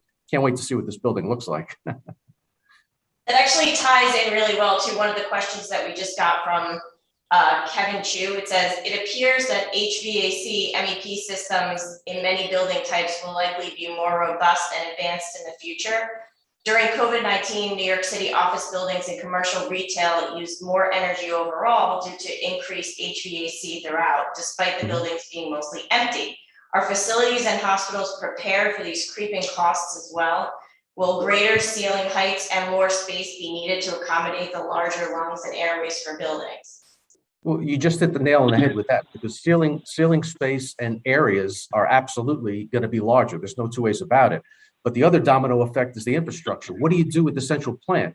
Even if you had the coils upsized and your piping upsized and your pumps upsized, if you don't have the boiler plant capacity or the chiller plant capacity or the cooling tower capacity to actually reject the waste heat or heat the building, you're at a loss. So the ripple effect goes all the way down to the central plant. Again, when you're designing a new building, these are the things that we take into consideration. When you're doing a retrofit in an existing facility, an existing hospital, existing nursing home, it works its way all the way backwards. Patrick and Emil, what are you seeing as far as energy costs? Are you doing anything to plan for potential increased costs? I mean, on our end, I mean, energy conservation is even separate of what's going on with the pandemic has become front and center with the passing of local law 97. Everything we look at is through the lens of that. Even our smaller projects where typically we might have gone in and just replaced a VAV box or something in a room. We're really looking at what we can do campus wide to reduce our energy costs moving forward, because the new laws are so stringent that if you don't kind of start getting ahead of it and dealing with it in a piecemeal way, there's no way to address it on a large campus where you have 1 million square feet of space. Like you have to take advantage of it incrementally over time. That's absolutely right. It's just, look, we have a lot of, old space similar to our peer institutions. I don't know, 2 million square feet of buildings that were built before 1950. And when you kind of go in and you're doing modernizations and renovations on those floors, absolutely critical that you're addressing the building management systems, the air conditioning control systems, so that they can plug into and report and respond to newer control systems. I mean, as Carrie and Steve know far better than I do, the importance of those systems in kind of managing air consumption and energy consumption is critical on the renovation side. But as Emil, as Emil said, is this local law 97 is everybody's been saying it for a long time, and it's going to be very interesting to see how it all plays out. It's going to really dramatically drive design of new facilities, and it's going to drive cost of building and renovating facilities. Patrick, I couldn't agree more, and especially what you said about controls. Definitely with local law 97 and these more stringent energy laws, when you're dealing, especially with existing buildings where these systems exist, and you're trying to save this energy, controls is incredibly important, and it can be amazing how much energy you can really save with your existing system by honing in on the controls function. And I think especially with these negative pressure designs are such huge energy suckers, like Steve said, right, and 100% outside air. So I also think it's very important to, have the capability of switching in and out of those modes, right? So you're not having this condition all the time, right? It's an emergency use. You can use it when you need it. So you're not incurring the long-term costs of running that in that mode constantly. It's I think like no other time is that you're really sort of at a convergence of the importance of technology and the understanding of technology. I mean, the question on the table, prompting the notion of flexibility, and Carrie, I think, knows extraordinarily well. We built a brand new, the Aaron Diamond AIDS Research Center here at the Medical Center. It was completed January of 2020. It continues to serve, and it was immediately implemented and utilized for sampling and the creation of the assays, for COVID. It's a biocontainment facility at BSL-3. And when we think about sort of flexibility and infrastructure investment, you can't build enough flexibility into these types of facilities. And just the notion of air conditioning systems. So oftentimes you're going to want to be utilizing 100% outside air type of system. And then, you're worried about shoulder season. Now you're taking a facility where everybody has to put on gowning for a biocontainment facility. Now that space gets to be 80, 90 degrees for somebody in October. when a customary, 5, 10, 15 years ago, it was perfectly fine. But today you need to have operating room like air conditioning systems, to basically make them comfortable. Yeah, so some of the other details that we're seeing, or some of the other considerations we're seeing are, what do you do with the exhaust that's contaminated? With the airborne infection isolation rooms for years, the CDC recommended putting HEPA pre-filters upstream of the fans before you exhaust to the atmosphere. Why dump all that into the atmosphere? Put it into a bag in, bag out HEPA filter assembly. And this way, the discharge of that goes into the suction side of the fan. So the guys that maintain the fans, the workers that maintain the fans, change the belts, change the motor, make sure it's operating properly, don't get contaminated themselves. So use a bag in, bag out assembly. Now, when you go to 32 or 30 beds on a floor and they may be contaminated, what do? Do you run all that through another massive bag in, bag out assembly? That would be tremendous. The codes don't govern that, and there is no code requiring you to run it through a HEPA filter, but that's a consideration that a facility has to keep in mind. And the 600-pound gorilla in the corner that nobody wants to talk about is liabilities.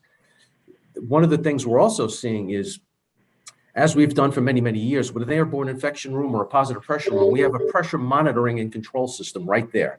It's monitoring the pressure in the room. It's displaying the pressure outside. It's tied to the building management system. It's tracking it. It's recording it. It's taking data. And if there's ever a problem, the hospital can go back and say on, June 15th at 3:30 in the afternoon, the temperature, the humidity, and the differential pressure from that room to the ante room or that room to the corridor was this. So yes, we've proven it's negative. Now, with those other rooms that are, negative pressure rooms, we'll call them, that are not governed by the code, what do? Should you apply that? We actually are. We're actually putting those. So there's a first cost associated with those controls. It doesn't cost a tremendous amount of money for the IO that you see at the building management system, but there is a first cost to install that in the room, have the pressure sensors, have the monitor at the nurse's station to look at it. But the good news is, if there's ever a problem and somebody comes back and says, my daughter was in that room 6 months ago and she got COVID right after that, and we thought she'd be protected because we thought you had a negative pressure room. At least the hospital can go back in their records right through the BMS and go back to that, or, yeah, we had a problem. So that's the other part that we haven't really discussed, but it's something that all facilities are thinking about, and we as engineers have to think about as well. Yeah, and I think, when you talk about that, it's funny. I think owners oftentimes have to make sure that they don't kind of outsmart themselves in these decision-making processes, because the dollars usually end up making some of these decisions for you, the cost of these things, both first cost and ongoing. But sometimes you can overly design a system, make it more complex than you ever need, and it just creates a headache to commission it on day one, and it creates a headache in the long term. So I think it's really important for the engineers to truly understand what the owner's capabilities are to maintaining things and what their actual requirements are, because just because we can put all the bells and whistles on something doesn't necessarily mean it's the most appropriate thing to do. Yeah, I totally agree. And that's why there has to be a good dialogue between the design engineers and architects with the facilities people at the onset of the project.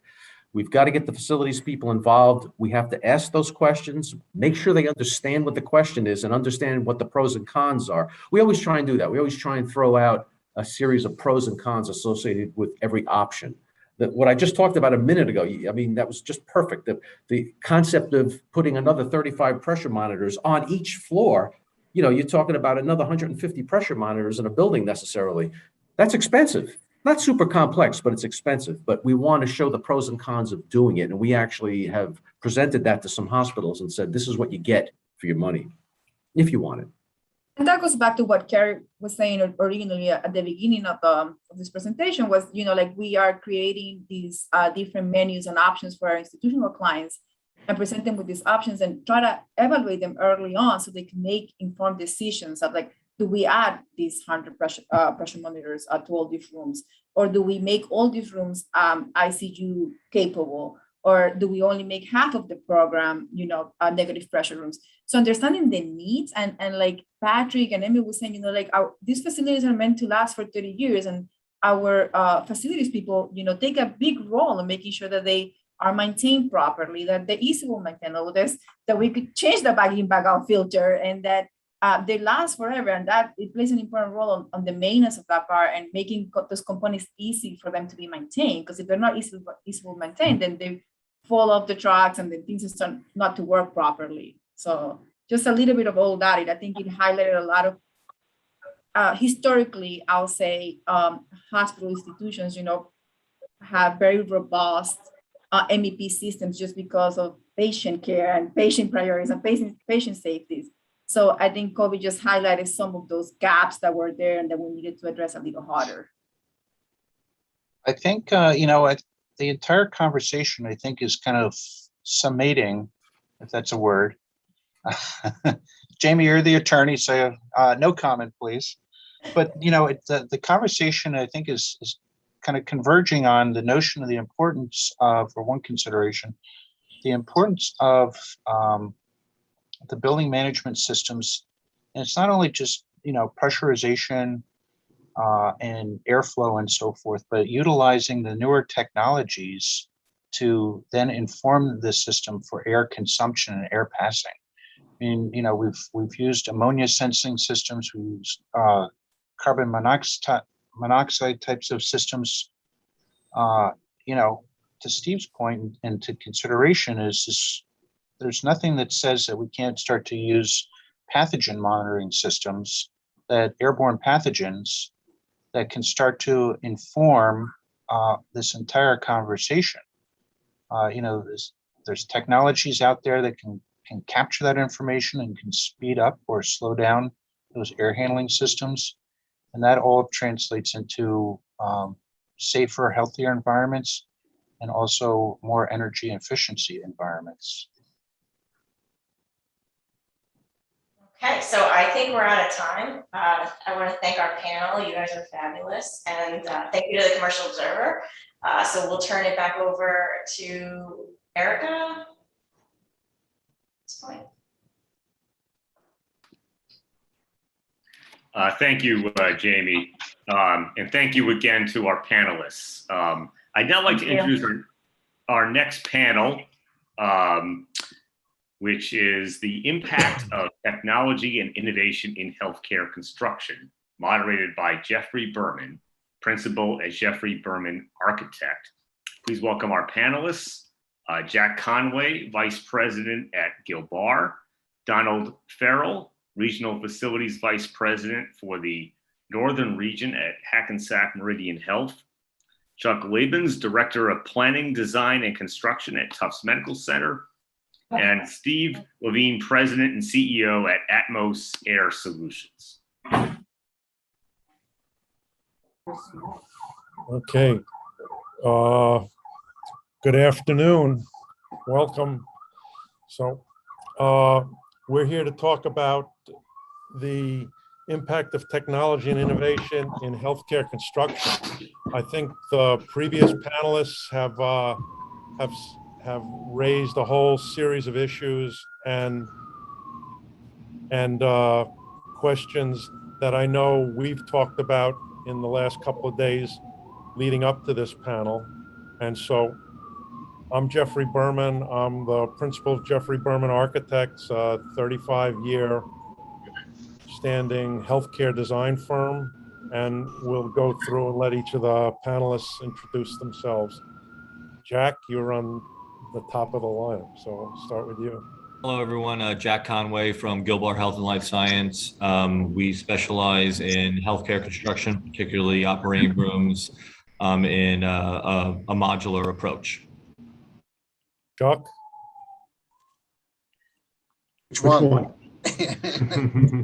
Also, I'm Chuck Labens. I'm the Director of Planning, Design, and Construction for Tufts Medical Center in Boston. Chris Morris. Hi, I'm Chris Morris. I'm the Director of National Healthcare for Swinnerton. I have over 25 years with Swinnerton, and Swinnerton is a 133-year-old construction general contractor, continued operations. We're 100% employee-owned, and we have offices in 20 offices throughout the U.S., with our newest office in New York. Donald? Good afternoon, Donald Farrell. I'm Northern Region Vice President for Hackensack Meridian Health. I've been in the Hackensack Meridian Health System. Although the system is new, I've been with Hackensack University Medical Center for the last 27, almost 28 years. Steve Levine? Yes, Steve Levine, President and CEO of Atmosair Solutions. We are an air testing company that migrated into a solutions business by bringing a new technology called bipolar ionization to the United States, and it's been about 20 years now. So pleased to join the group. Chuck Richmond. Hi, Chuck Richmond from Lend-Lease. We're a construction manager in New York City and operations director for our healthcare group, where we work for most of the major medical facilities in the New York City area. Okay, thank you, everyone.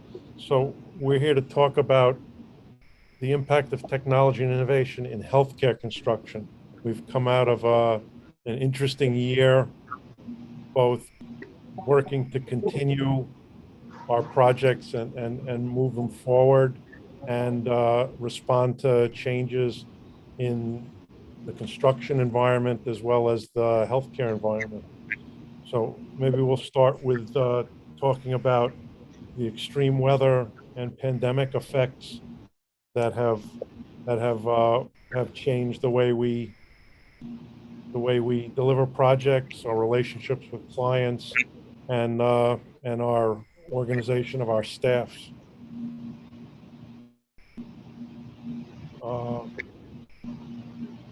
I don't know. Let's see, Chuck Labens, you want to start with it? For me, these certainly looking at the extreme weather and the issues, how that impacts the environment around us. We are actually looking at a couple of different things. One of the things we are looking at is cogen, seeing how we can have our own, innovative way of being able to deal with power issues, steam issues, and be able to control our own destiny. Also, to be able to build that on a platform that would be significantly above grade. So we're in an area by the Boston Harbor, theoretically that could flood. We've had some minor flooding issues, but nothing dramatic. However, always worried about what could happen. So that would be the major sort of technology thing that we're trying to come up with as a way of being able to talk about, climate change and things that are impacting the future for the institution. Okay, one of the big issues that pandemic has raised is labor shortages. So Chris Morris and Chuck Richmond, you want to talk about your responses? Yeah, I think an interesting, if I could start, Chuck, an interesting fact that the AGC did a study in 2018. So, the current COVID times have certainly accelerated labor issues, but in 2018, 32% of the workforce was recognized between 45 and 64 years old. And the younger population is, has a general lack of interest in entering into the trades and the skilled work. So it's a problem that's gonna continue, I think. Yeah, if I could just add to that, to what Chris said, we're definitely seeing that same trend.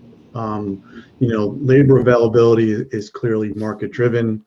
It's supply and demand. So as the residential market has gotten a little slower, there's been an abundance of workers. But when there's large projects, like at the Belmont Racetrack has, I think 50% of the local 3 electricians currently employed there. So it's just supply and demand and it's timing. Currently in the healthcare market, we're not having that struggle getting labor. Our recent struggles is really more about materials or dealing with vaccinations. So, so far it hasn't hit us, but, we're dealing with other obstacles that are obviously related. There are some things, Jeffrey, that I think that we're doing as an example, I think, to help move the industry through this labor issue and with using technology. And some of what we've done is we've invested in a what we call an innovation team of folks that are studying, up and coming, technology solutions to labor issues and productivity issues. So helping to kind of bridge that gap. And some of those I think are pretty interesting. I have 3 examples, I guess, if I could share those, of technology that we're using to address labor issues. One, we have we have a population of about 3,000 craft workers right now. So we're controlling some of the work with our self-perform efforts and some of the trade work that we do to help manage, our own staff. But we also have some interesting things. We have something that's called Dusty the Robot. So what it does is it automates a CAD drawing. So you take Revit, you move it into CAD, and it will lay out your whole floor. So what used to take 4 or 5 people to do is now one person controlling this robot with digital capabilities. And it lays out all your overhead, it lays out all your wall systems, it lays everything out and just marks it on the concrete. It's an amazing tool. The other thing that we're doing, which I have a photo of actually, is Spot the Dog. So what Spot the Dog does is, one, he makes for an incredible security guard at night, but it's a big deterrent on construction sites. But what it does do is it reduces the duration of, reduces the duration of somebody going and counting quantities. So what it does is at night, the camera just it documents all of the work in place, and it develops it through software, downloads it into software through to create units that measure the work in place. So as we've organized this system with software to convert it into the owner billing, so that the owner has confidence that the bill that they have is actually for materials that are in place, and they can see those materials through the digital images produced by the robot. So right now it's not fully autonomous, but it can be run with an off-site person at night who controls the way that the unit roams and where it produces its quantities. But probably in about a year's time, it will be fully autonomous. So it'll just be pre-programmed to go through the site. And then the last one I think is we are working with a group called Canvas, who has robotic drywall finishing. So if you picture a level 5 finish, there's an amount of 6 steps or what have you in sanding and applying the finish for drywall. So what this robot does is it takes that 3 to 5 day process and makes it 2 days, because it sprays and the finish on in one coat to a level 5. So we're super excited about this because of the work that we do. And it's difficult to get finishers. I mean, I'm sure Chuck could agree. It's hard to get finishers on jobs. So this really addresses that issue in a really big way. And it puts out the limitations are it only finishes to 17 feet, but it covers quite a quantity in a day. So anyway, those are just some things that we're using to address labor shortage in production. So I know earlier in the week we were talking about vaccines and labor shortages, and everyone said that they didn't think we're going to have a problem. I know this morning I got a call from one of my projects that we can't get the air system commissioned and balanced because there are no trades to come in and do it this week. Half this shop has been laid off because of vaccines and not allowed in the building. Donald, do you at a big medical center, I know you have policies about who's allowed in. Is there a sense of how this is going to affect your projects moving forward? Well, right now, we're doing a large 580,000 square foot. Some call it an addition. Some call it just and not necessarily an addition, but an additional portion of the medical center. We started this project really at the height of COVID, and we were fortunate that we were never stopped. We came close in the initial throws, but we got steel delivered, and we've not lost a day. We've lost some trades here and there due to those contracting COVID, but for the most part, the project has kept moving. With the resurgence of COVID with the new Delta variant, it will start to impact, not only staff at the medical center, but those contractors and vendors who support the medical center. The current climate is that if you are in the hospital, you need to be vaccinated, whether that is you're a vendor or an employee.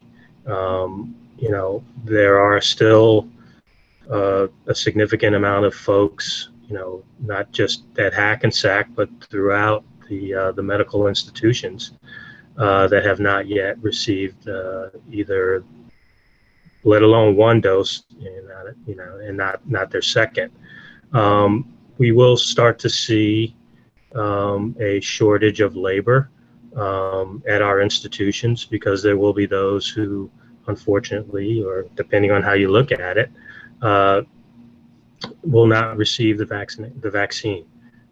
We do have plenty of vaccine in stock, but there are those who will refuse to take it. The current mandate is that if you are working in the hospital, again, you have to be vaccinated. On our current construction site, we're leaving that up to the contractor, but I'm sure in short order they will make that demand upon their labor force as well. Not only to help protect each other, but there's a lot of guys working, a lot of folks working, not just guys, but females as well, working on the job, and they're going to be in close proximity of each other. We have the same mandate in Boston, that 100% requirement to be vaccinated, no exceptions, no medical or religious exceptions, no testing issues. I mean, you have to be vaccinated, period. And we're having not so much with the general contractors or the construction managers, it's the subs and some of the union issues we're having. They're going back to the union and saying, yeah, that's a problem, and they want to, we had a contract with you to do the work, and so we're working through all that, but there's certainly we're having some impacts with that. So it's a challenge for sure. One of the topics that's come up in the previous panels had to do with indoor air quality and systems for managing air quality and other things. I know, Steve, this is your area of expertise.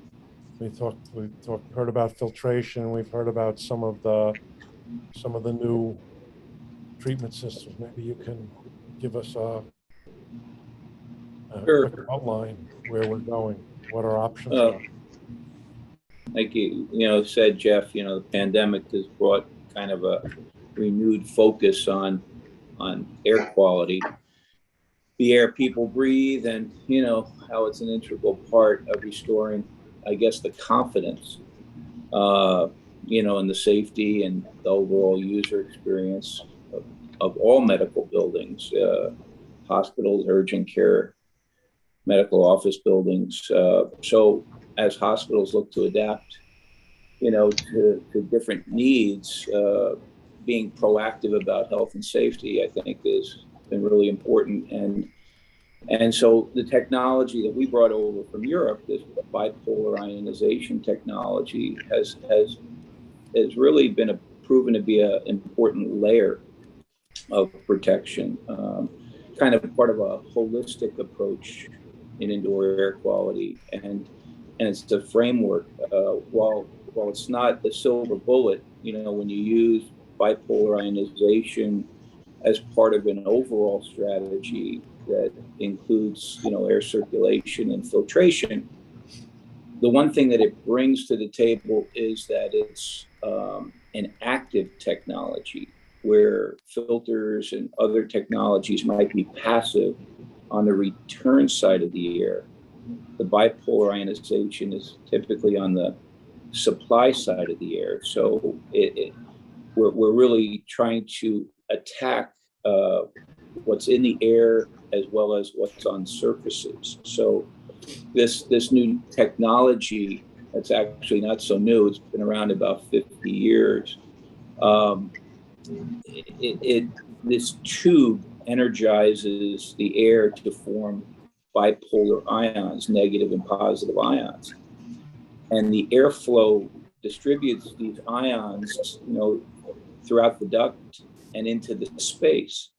So as long as there's a central air system, it can be integrated into the air handler, or it can be integrated into the supply duct. So to me, this is a positive approach where, people have to keep their distance, yes, and we have to have the right filters, and as part of that and the right amount of air changes, when you infuse the air with these negative and positive ions, it has a great effect to agglomerate particles, make little particles bigger and heavier so that they're easier to filter out of the air. It has a great effect on breaking down VOCs, volatile organic compounds, and it will attack these bacteria, viruses, and germs. And so initially we tested on things like neurovirus and E. coli and even staph and MRSA. When the whole coronavirus issue started, we wanted to test this at a very credible lab, Microchem, which is EPA and FDA approved.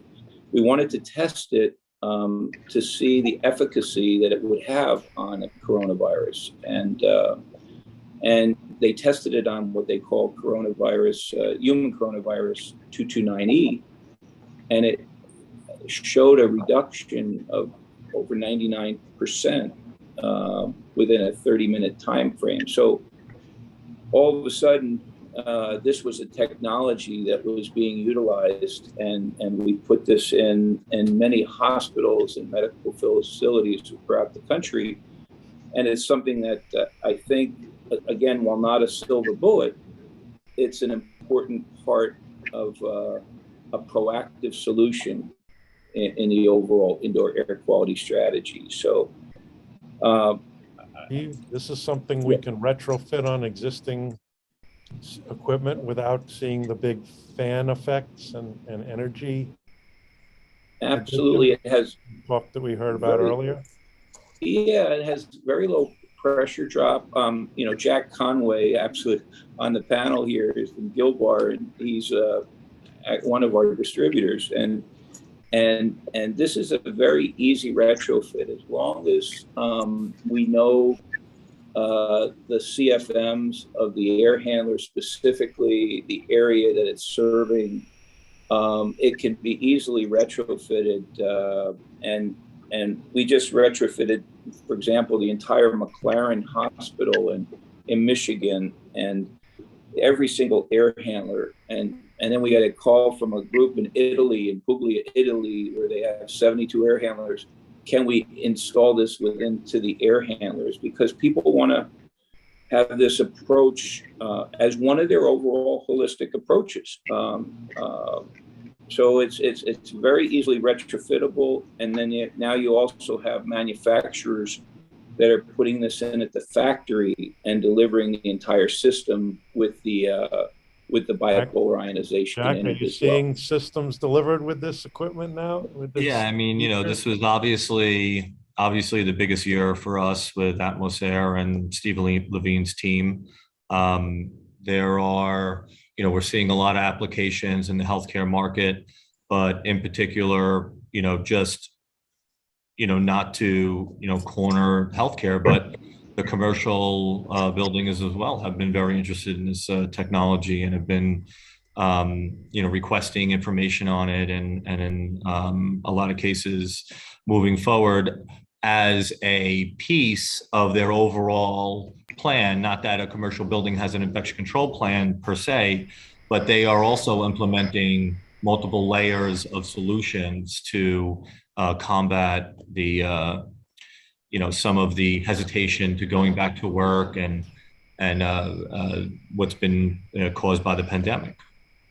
So the other big thing we've done with Gilbar is prefab and modular and offsite construction of technical pieces of the hospital, OR, prefab ORs and prefab OR ceilings.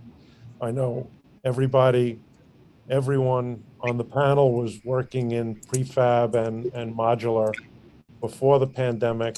I've seen it become a feature for schedule and delivery during the pandemic, and I suspect with some of the labor shortages and the issues with trades, we're going to see it become an even larger impact on the industry as a whole. Chuck Richmond, do you want to start with that? I think everyone has to say about it.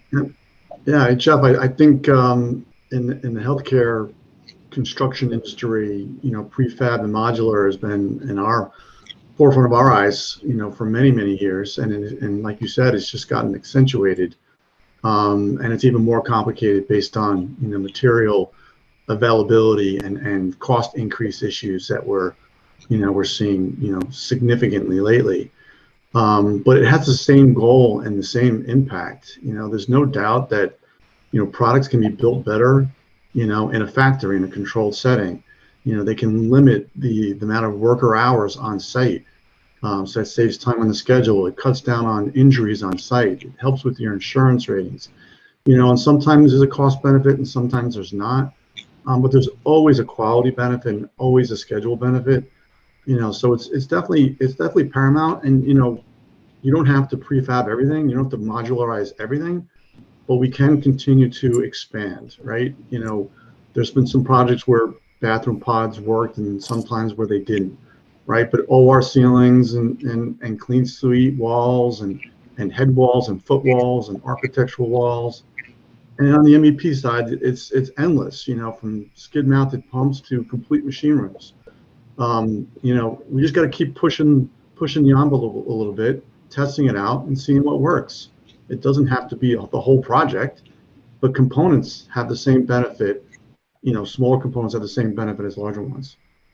Chris, is there some of this laser scanning and robotics that helps bring this modular work onto the site and have it accurate? And Jack?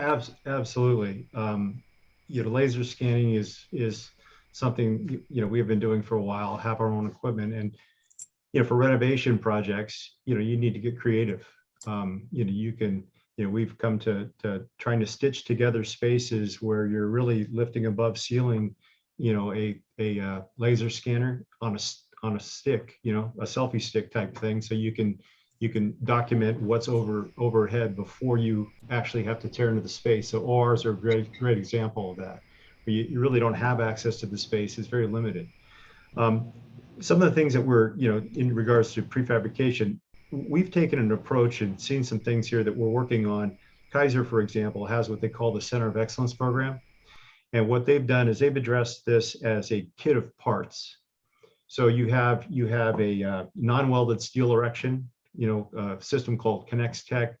You have prefabricated wall systems, exterior wall systems, which include, fully panelized with windows included for the exterior elements. You have interior walls made of, demountable product like dirt, things like that. So what their approach has been really to take it to a different level than just bathroom pods and things like that, but build the whole construct in more of a systematic and process-oriented way to reduce cost. And so we're doing a couple of those with their medical office buildings, and that seems to be, in many of the worlds the best use. And it's, we're learning along the way, because there always is some add-on components for things like imaging spaces and things like that, which really fall outside of this unit clinical unit that they put together. The other things that we're looking at is a little bit different. Is there's a big push in many markets for carbon footprint reduction, right? I think every system has those objectives and goals. So we took on a mass timber approach. So taking this Connextech steel system and replacing it with a wood system, a mass timber system is kind of the idea. And we're doing lots of different products with it, but it is something that is really gaining market in many. We're doing education buildings, we're doing lab buildings, we're doing life science housing, hospitality, industrial approach. So it's something that follows that same system format. And the beauty of these is, one, it's a beautiful product, and two, it's very light. So your foundation and some of your systems that you use to support the structure are reduced. And we took the idea of the market being available. We bought a unit to do prefabrication. So we have a CNC machine that drives Revit into the production of all the connections, and forming all the connections, and making all the modifications to connect the material on site, which we decided to go that route because of the constraints with trying to. Steel is a great example. You're always in line for fabrication. So if you take wood and you own the fabrication, it makes it a lot easier to control that market. And then lastly, I think we have a parking solution that we've come up with, which is a pre-engineered, pre-designed system. So we worked with Walker, and we came up with a system there's specific units that you work with in sizes, but it's completely pre-engineered, it's pre-manufactured, and it's site adaptable. So the idea is that you can take it into any market, and you can deliver that to your jurisdiction and get approval for that permit, with just the exception of your foundation systems and your site prep. So Jack, you supply these modular prefabs to all of us here on the panel. What do you need to tell us so we can do it better, faster, cheaper? Yeah, I mean, I've worked with a lot of you guys on the panel before. I think just taking a step back and just talking about the pandemic and the labor shortages, the labor shortages were kind of always floating around before the pandemic hit. And then after the pandemic hit, it made it twice as worse or 3 times as worse. And then utilizing some of that prefabrication, whether it's trusses or facades, bathroom pods, prefabricated operating rooms, etc. Like Chuck said, like Chris said, pulling some of that off-site to go to markets that have additional labor, whether they be in Texas, Oregon, North Carolina, etc., where they have a workforce that's able to do things at bench level. I think that now it is added an urgency to kind of, maybe implement modular more often, or explore areas where they haven't explored before. I think that the most important thing about prefabricated systems, whether it be my ceilings and my walls and bathroom pods or head walls, etc., is, how they're implemented in the project and when they are brought in. Obviously, the earlier the better, but having an established, pre-construction contract where they're in an IPD kind of situation where we're assisting the design team along with the CM, budgeting along the way, and then actually designing something that is manufacturable. When you take a stick-built design after the fact and you kind of throw it out there to a bunch of modular guys, there may be certain nuances in the inherent stick-built construction that doesn't allow for efficient manufacturing for the factories. And then the changes become too much for that cost analysis to work out. So it's all about being that team very early on, and still having the ability to bid out to different modular manufacturers as required.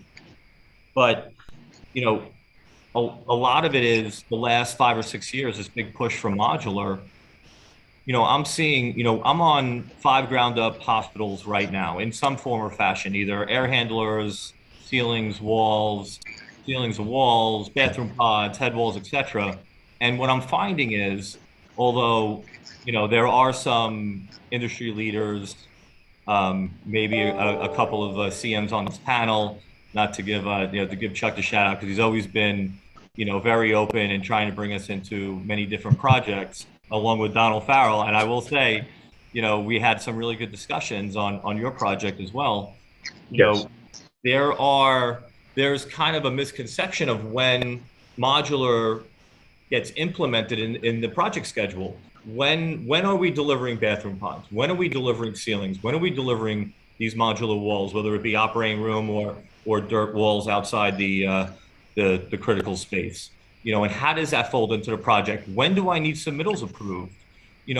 If you're digging a hole and you're bringing on, and you have 30 operating rooms and you want to, turn them into a modular wall system, well, we're almost already late and we need to begin coordination immediately. And these are the steps you need to take.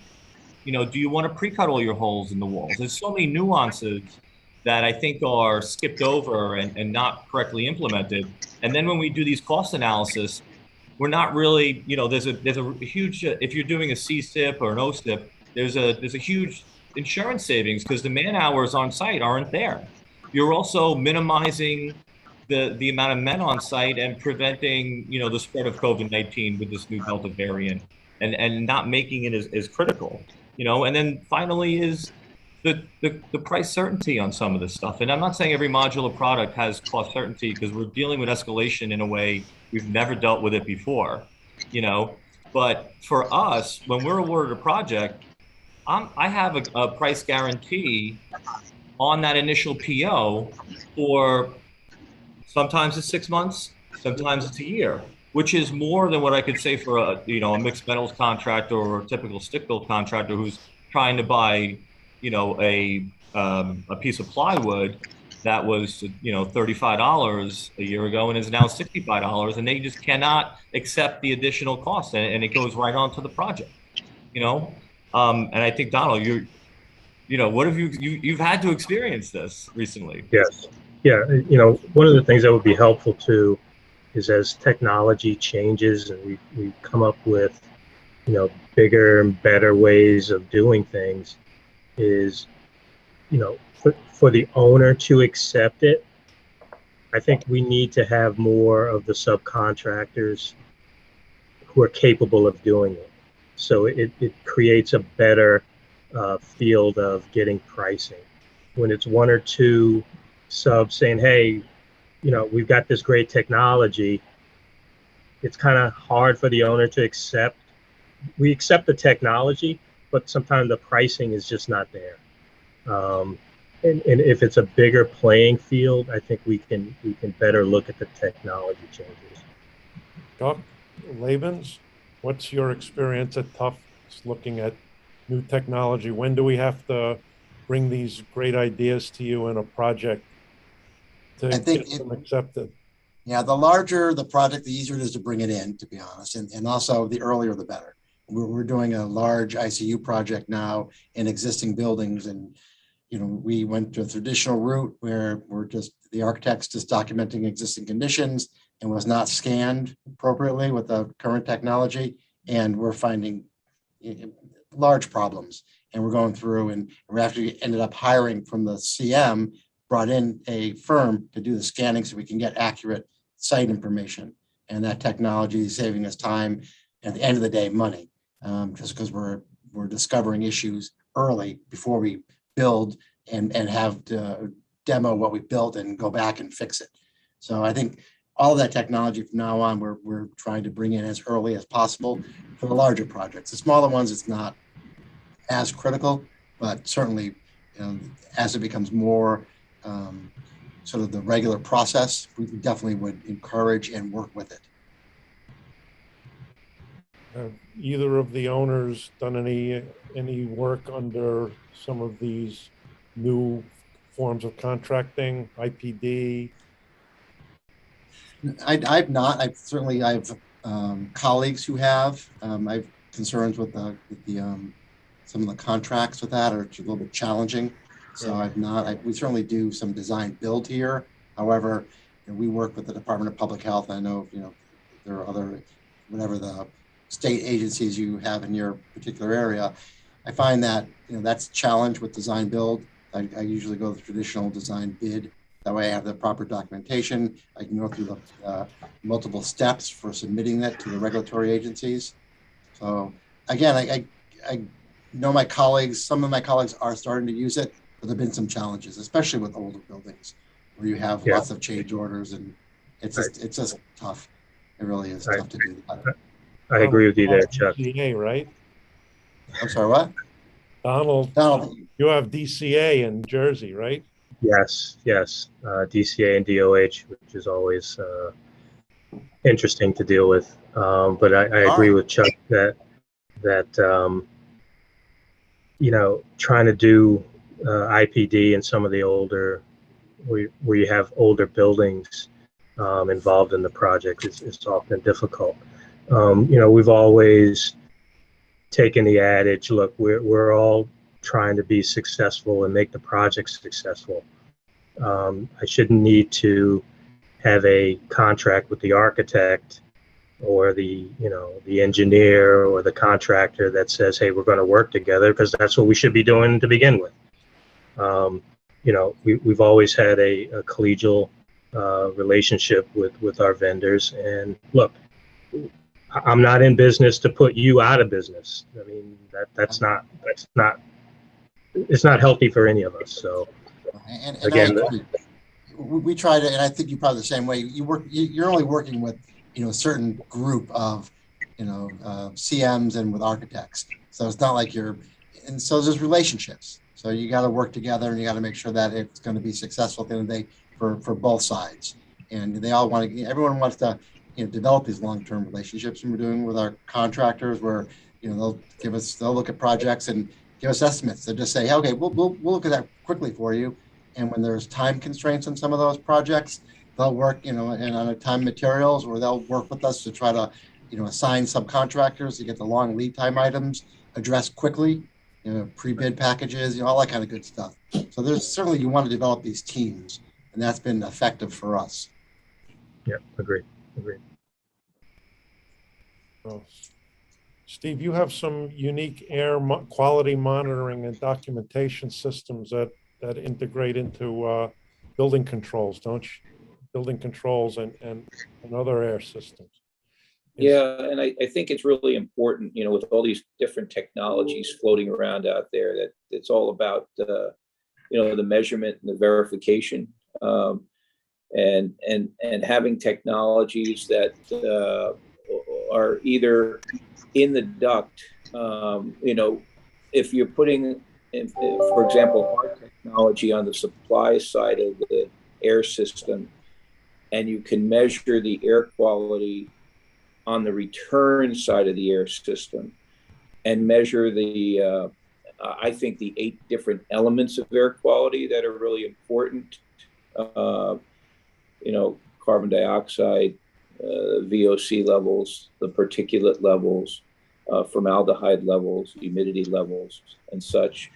If you measure and validate and have the ability through controls to have a dashboard, so you're being proactive with your air quality, and when you need to throttle up the ionization when that helicopter is landing, and throttle down the ionization when the VOCs and whatnot come back to where they need to be, having that ability to throttle up and throttle back, I think is really important. So we developed through a grant in Singapore, we developed what we call our Atmos Smart system. And then we also have a sensor that actually goes into space as well. So I think more and more people are being, full transparent with their indoor air quality. And what we like to do is look at the air quality outside, right? Whether you be in a Kaiser facility in California where you're dealing with fires, or whether you are dealing with a virus situation that we're all dealing with today. And where you're able to make the invisible more visible is really where the future of indoor air quality is going. And we think we're on the forefront of that. So that's having the sensors built into the controls and having these dashboards, we believe is the future of indoor air quality, being proactive. So I know when we work in the hospitals, we go to extreme efforts to protect the patients and the staff in the occupied areas from construction effects and air and maintain air quality. Has anyone done anything interesting or creative with air quality in the construction sites themselves? I know there are lots of things that come and go. For us, we go with the standard negative air when we're bringing in the HEPA filters, negative air, and dumping it outside. HEPA filters, and just making we make sure we monitor that to make sure the spaces are under negative and the containment is good. But fairly, that is not, and at least for me, if there's something out there that's better, I'd love to hear about it. That's what we do. Great.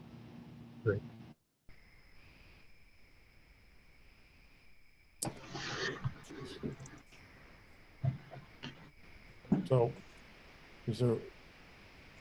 how are we doing on time? I just want to touch on one thing before we all say goodbye. But one of the things is prefabrication, all of the benefits that we're all familiar with, schedule acceleration, less on-site labor, depending on the product, maybe potentially some cost savings. But really, there's a lot of soft costs that aren't calculated in those cost comparisons when it comes to modular versus stick-built.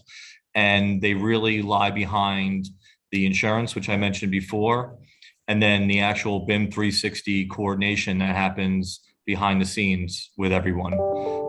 In particular, so for operating rooms, 30 operating rooms, that could potentially take up to 16 weeks to complete. And then using a modular approach, you're looking at, closer to 8 weeks. This is where things are going. This is where it was designed. And there is a lot of certainty moving into those coordination phases that may not necessarily be picked up in all of the analyses that are going on over the course of a multitude of different modular products, whether it's mechanical rooms, again, head walls, ceilings, operating rooms, bathroom pods, et cetera, and then understanding when each one of those components need to be approved and delivered into the building. And I think that that's really essentially like the ABCs of prefabricated modular construction to make sure that it's successful on your project. And whether it's new construction or retrofit, they each have their own specific project needs. And as long as we're sensitive to those, we can make sure there's a successful project, because I'm sure everyone on this panel, and even the folks that are on the next panel, which I've worked with many of those as well, have modular disasters that have occurred in terms of schedule, delivery, and the submittal process. Let me take one question from the audience. Given labor issues and vital role of technology in managing your spaces and construction, is there something that we would like to see our technology and supply partners develop in the future to support some of the changes we're seeing in construction?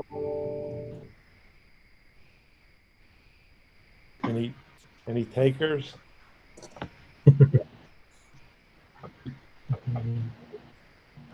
Nobody wants to get the secrets away. I would, sorry, Chuck, go ahead. I was going to say, from my perspective, the simpler we can be, the better. We have a lot of different systems that do separate things, just from safety orientations and tracking, DOB certificates, and now vaccinations. Tracking that information in a more streamlined and quicker way to get workers into the building and to work is a technology that hasn't quite been fully developed. I think we're on the right track. That would be very helpful. The workers need to work. They don't need to spend a half an hour, 45 minutes going through paperwork every time they come to, or when they first come to a site. So that's an obstacle that sometimes gets better and then takes a step back when there's a new requirement that's rolled out. And a lot of our healthcare clients have additional requirements. It might be ASHI, it might be a vaccination. So that hurts productivity. So I'm interested in streamlining a lot of that information gathering and monitoring process. I'm interested in what's next. So how do you future-proof your design in hospital? A lot of the decisions, hospitals take a long time to program, design, and understand how they come together. So some of that, by today's standards, with technology moving so quickly, is old news. So what's next? How does the subcontractor community and the consultants help us figure out how to future-proof our hospitals today for what we're going to expect tomorrow? There's so much out there. Are we going to continue to have line voltage or low voltage? How does that work? How does it affect your ceiling spaces? How does it affect coordination? How does it affect future adaptability of the systems we're putting in place? That to me is what I would love to hear about. How do we help our owners plan for the future? Does anyone think robotics, technology, AI in construction can be applied to help us recruit the next generation into the field? Sorry, just not to interrupt, but we're late on time, so we got to start the next panel. Okay. But thank you. Thank you, everyone. Thank you. Thank you. Thank you. Thank you. Yes, thank you, Jeffrey, and thank you again to our panelists. I'd now like to introduce our fireside chat. Please welcome our moderator, Tom Acitelli, co-deputy editor at Commercial Observer, and our speakers, Clayton Mitchell, senior vice president for real estate and facilities at Thomas Jefferson University and Jefferson Health, and Richard Lanzarone, construction executive at Turner Construction. Hi, thank you, Andrew. I just wanted to jump right in then, given the time, and ask our two distinguished guests. This is going to seem like a simple question, but we were emailing back and forth about it. How do you make sure you are building the right thing? Clayton or Rich? I'll take a shot at that. So Clayton Mitchell here. I'm assuming you can see me because yes, yeah. Okay.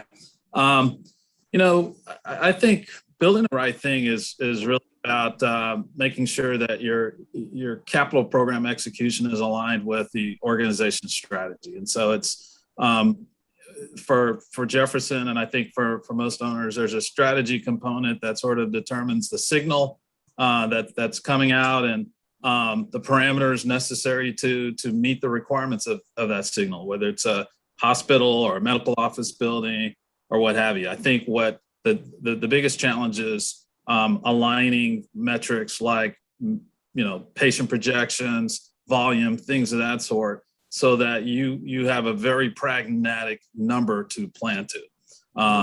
And so I think while the processes are in place, I believe there's a lot of work to be done in terms of getting more granular and medical planning and programming and all the analytics that are necessary to make sure that you're in fact building what I will call the most efficient footprint to deliver on that function.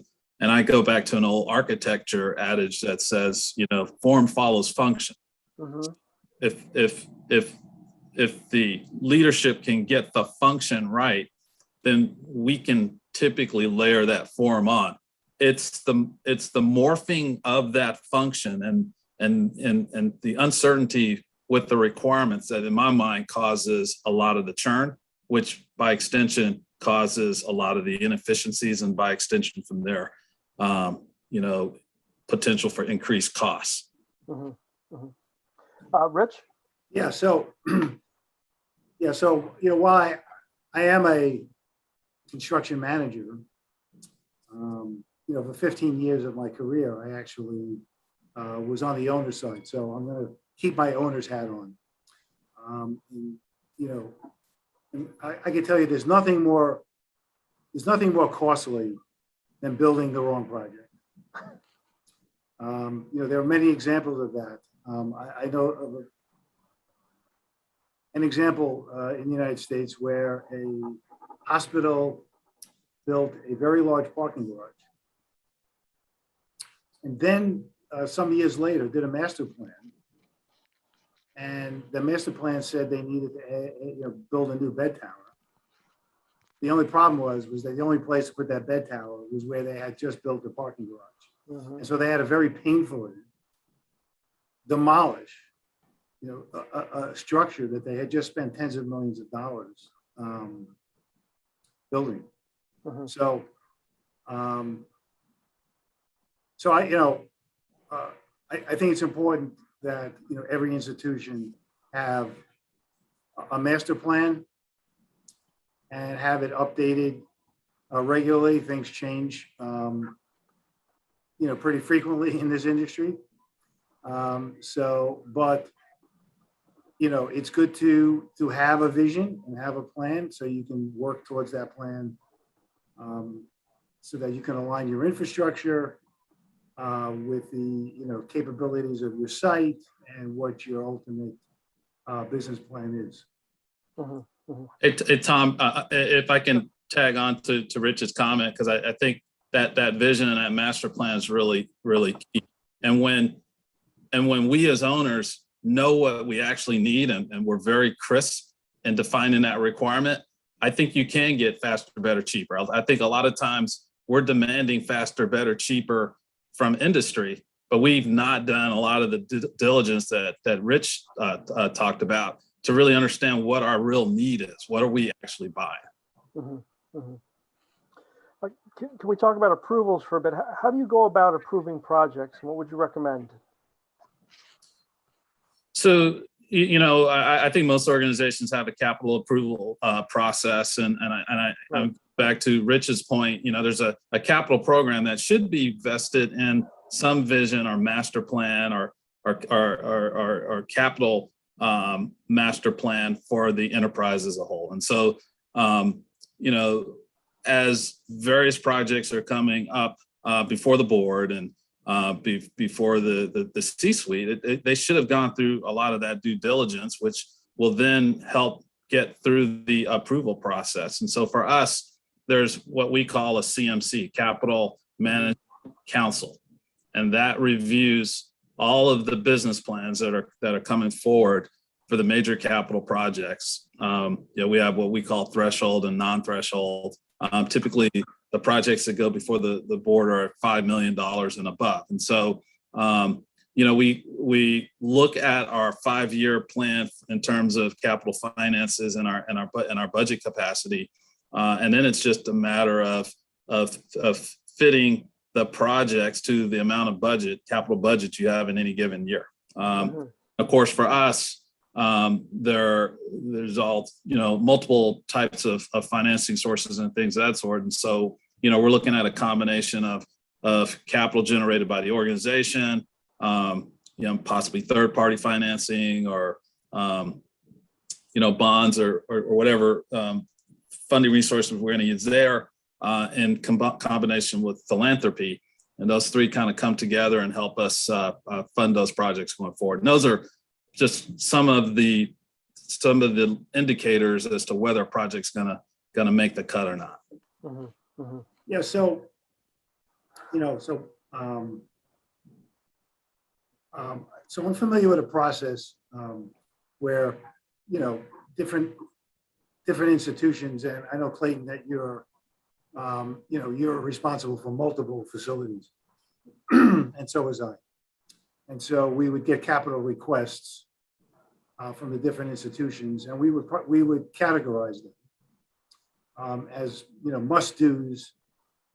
We had health and safety issues. We had projects that were satisfying regulatory issues, and then there were projects that were expansions of clinical programs, and those typically had return on investment. And so we would try to balance the approach, the available dollars with the needs. Obviously, the regulatory requirements were always high. Health and safety, obviously, is very high. Clinical programs. The struggle was always with many infrastructure projects, which I think we'll talk about in a couple of minutes. Mm-hmm, mm-hmm. And I did want to ask, how do you decide when to manage projects in-house and when to outsource your project management? Yeah, I think there's a balance between capacity and competency. So if we have say a once in a decade type of project that we may have to deliver, it may be a BSL lab, it may be a vivarium, CGMP facility, those types of specialized facilities, we're finding increasingly that it's more productive to go out and outsource those types of PM efforts, because you can get people who are consistently delivering those type of projects, as part of their normal mode, right? And then we will also look at capacity. So, we may have, for example, we're in a capital spike right now. We have essentially a $500 million specialty tower going up in downtown Philadelphia. And so just the capacity to be able to manage that along with all of the other projects that we have requires that we go out and bring in another entity. And oh, by the way, that project has complexities that extend beyond our typical capital projects. So for example, the high-rise nature of it, really, sort of indicated to us that we needed to go out and get the type of capability and skill set that is very comfortable and very efficient and very knowledgeable in that type of project delivery. Mm-hmm, mm-hmm. Rich? Well, it's a cultural thing. I find in the marketplace, it goes back and forth, one approach being in favor versus the other. I know that many of my current clients,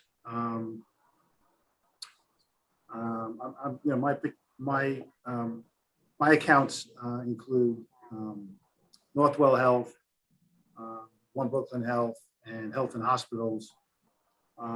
And they have different approaches. Actually, our office also works with New York Presbyterian, and they, go back and forth over time between the approach of favoring outside project management versus, in-house project managers. My personal preference was always to have my project managers who work directly for me. I think I had better control. And I like to have my project managers involved from project inception all the way through move-in, so that there would be consistency from the design, the intent, what the client group, what their needs were, what their wants were, and to make sure that those wants and needs were met completely all the way through to completion and moving. Mm-hmm. This is good. We have time for maybe one more question. So I wanted to ask something else we've been emailing about. How do you manage the tension between CEOs and other top executives who want new 3T MRI, hybrid OR, and necessary infrastructure replacements like boilers, air handlers, etc., that don't show ROI? Yeah, Tom, I think that's kind of a $64,000 question, because most folks like the big shiny new projects that come in, and sometimes your capital maintenance efforts and those projects necessary to maintain base level continuity of operations get left on the wayside. I think for us, it's really about bringing an asset management approach, total asset visibility to all of our infrastructure, really bringing the analytics, the data and the metrics that help folks understand how all of their investments are performing, and more importantly, where the risk is.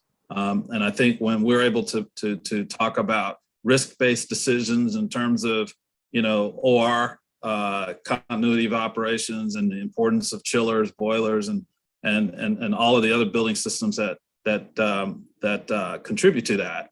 And we're able to talk about that risk in terms of, hey, here's what happens if we let this thing fail versus what happens if we plan a replacement and an orderly approach.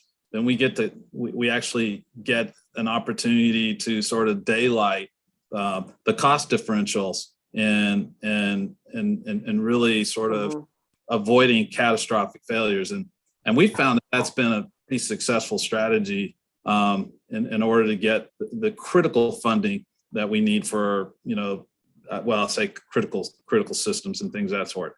But it's a struggle, and it's a struggle. I mean, we talk about FCI and these other metrics, but as long as a building is running and operational, most folks say it's out of sight, out of mind. It's still operational. But when that failure does occur, right? I think what we have trouble doing sometimes is assigning, if we have an FCI, for example, facility condition index, or the ratio deferred maintenance to backlog, and it's climbing, but the HVAC system, which is over age, is still working. That can be a hard case to make, and that's I think that's the struggle and the challenge industry wide for us. Yeah, so I'd like to actually give you a real life example. So I'm trying to get $1 million approved for an air handler replacement, and I'm competing with, a doctor who wanted a new piece of medical technology, and the hospital couldn't afford that. And so, I explained to administration that this particular air handler serviced 20 operating rooms in this hospital. And I explained to them that this air handler, being like 40 years old and having physically observed its condition, it was on the verge of collapse. And I explained to them that those 20 ORs probably generate $100,000 a day in revenue. So it's $2 million a day. And I said, if we have a catastrophic failure of that air handler, I will not be able to replace it for maybe 5 or 6 months because these things are not on the shelf. So we're talking about a major financial risk. And finally, when I made that case, when they saw it in that light, they approved $1 million for the air handler replacement. I bet. But I want to thank Rich and Clayton for this very informative fireside chat. I wish we have other questions, and I wish we had time for it. But I will right now turn it back over to Andrew. Thank you. Thank you. Thanks. Thank you.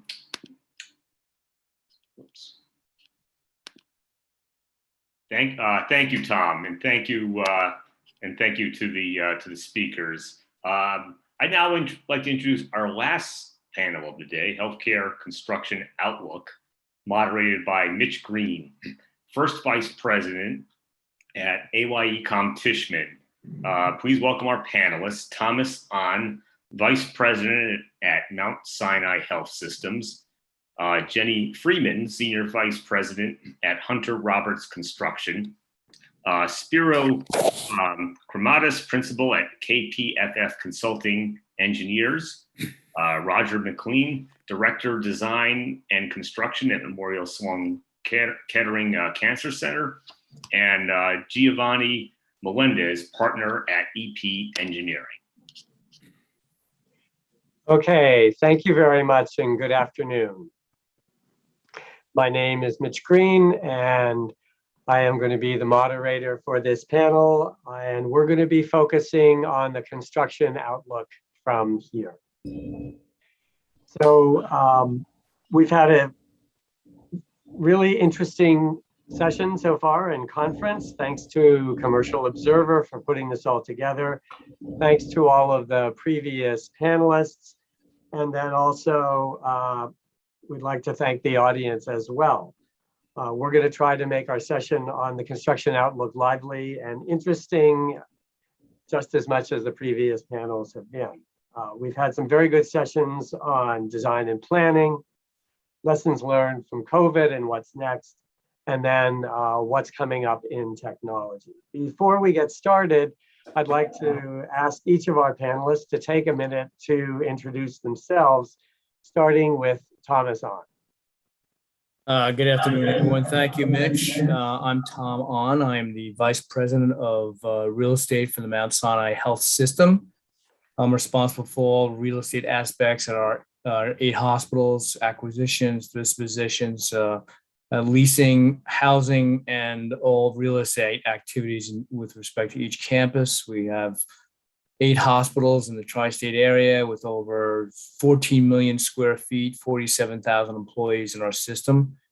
And that's my scope of responsibility. Thank you. Roger.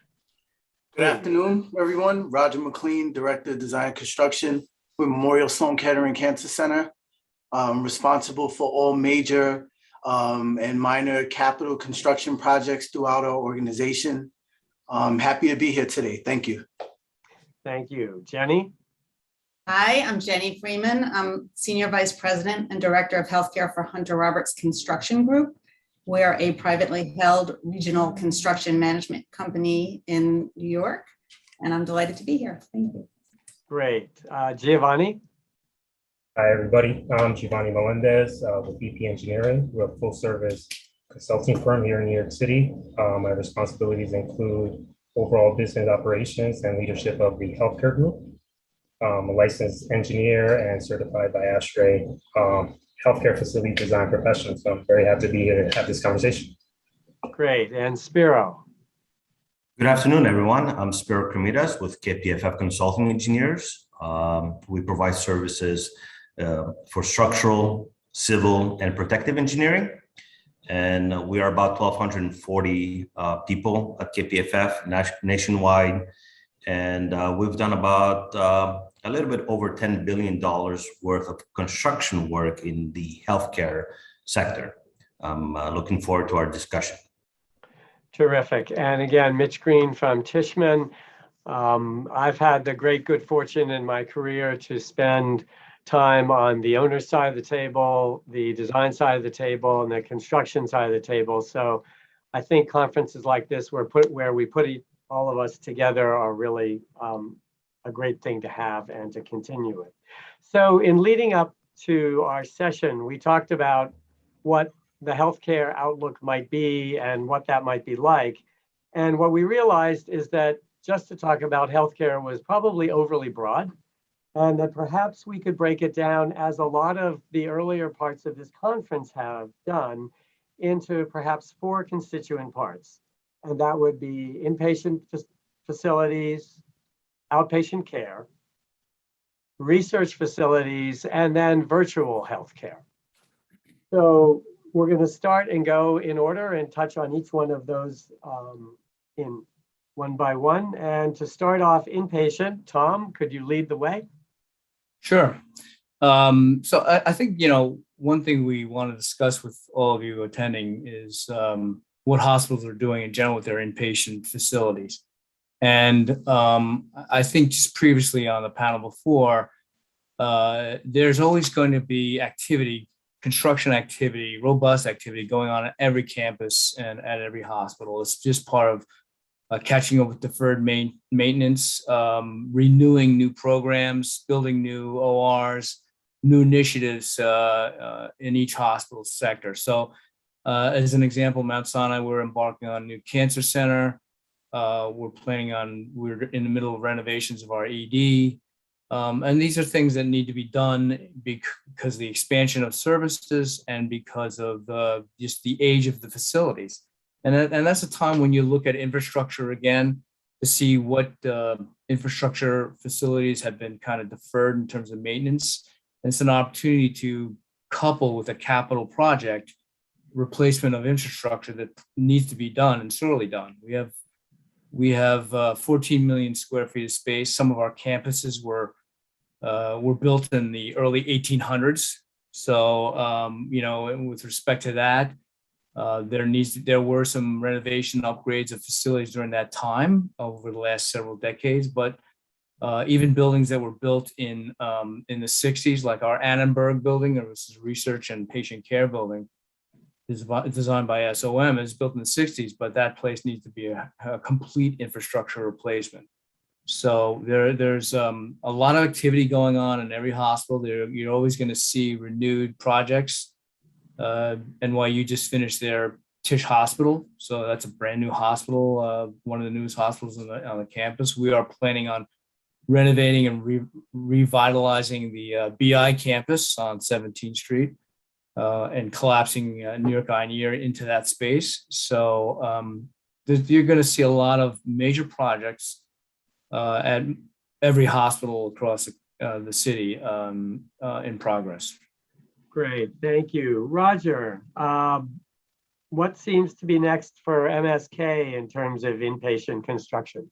Yeah, I agree with Tom's point. I think a lot of it is the aging facilities and how you're responding to that as an organization, as well as kind of dealing with your incremental volume and, the good and the bad about the industry that we work in is that people get sick. And unfortunately, that's never going to change.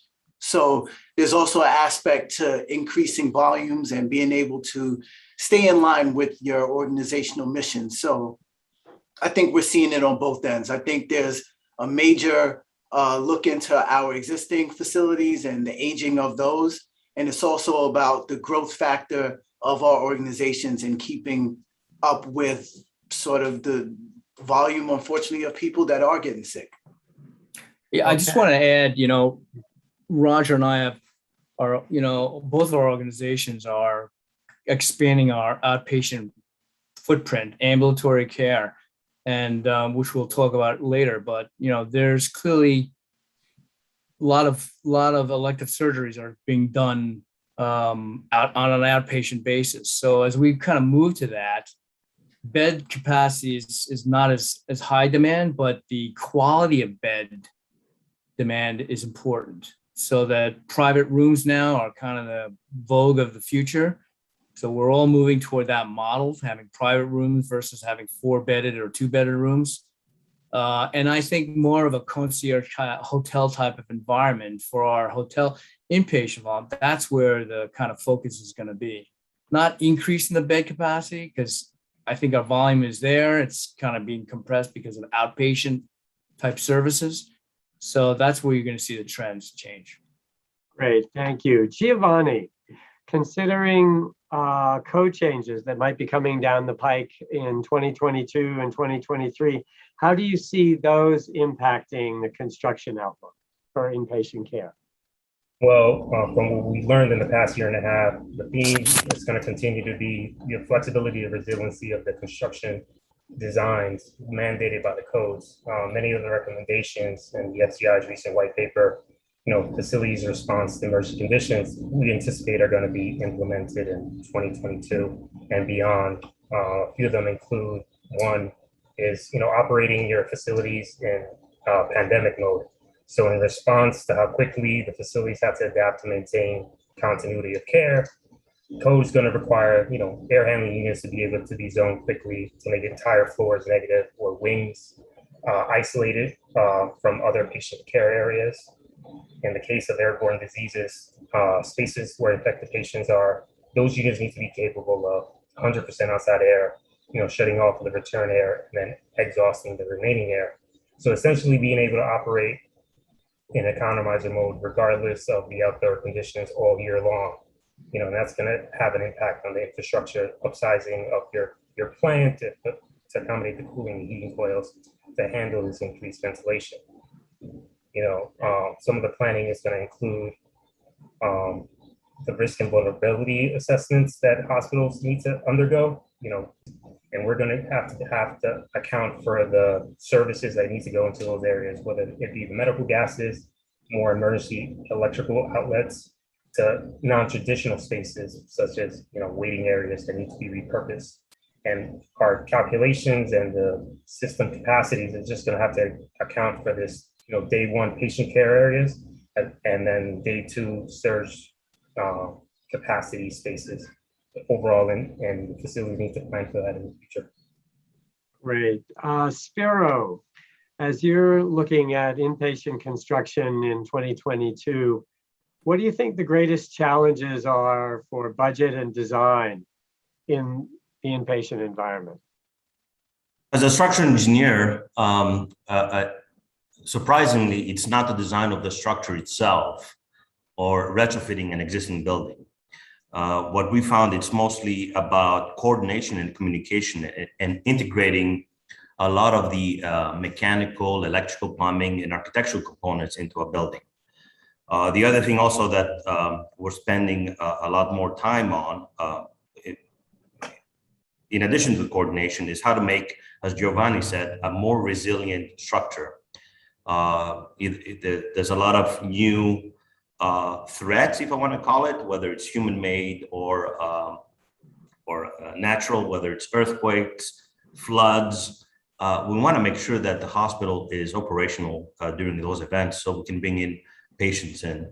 So most of our budget and design challenges, both during design phase and construction, is coordination and having an integrated design.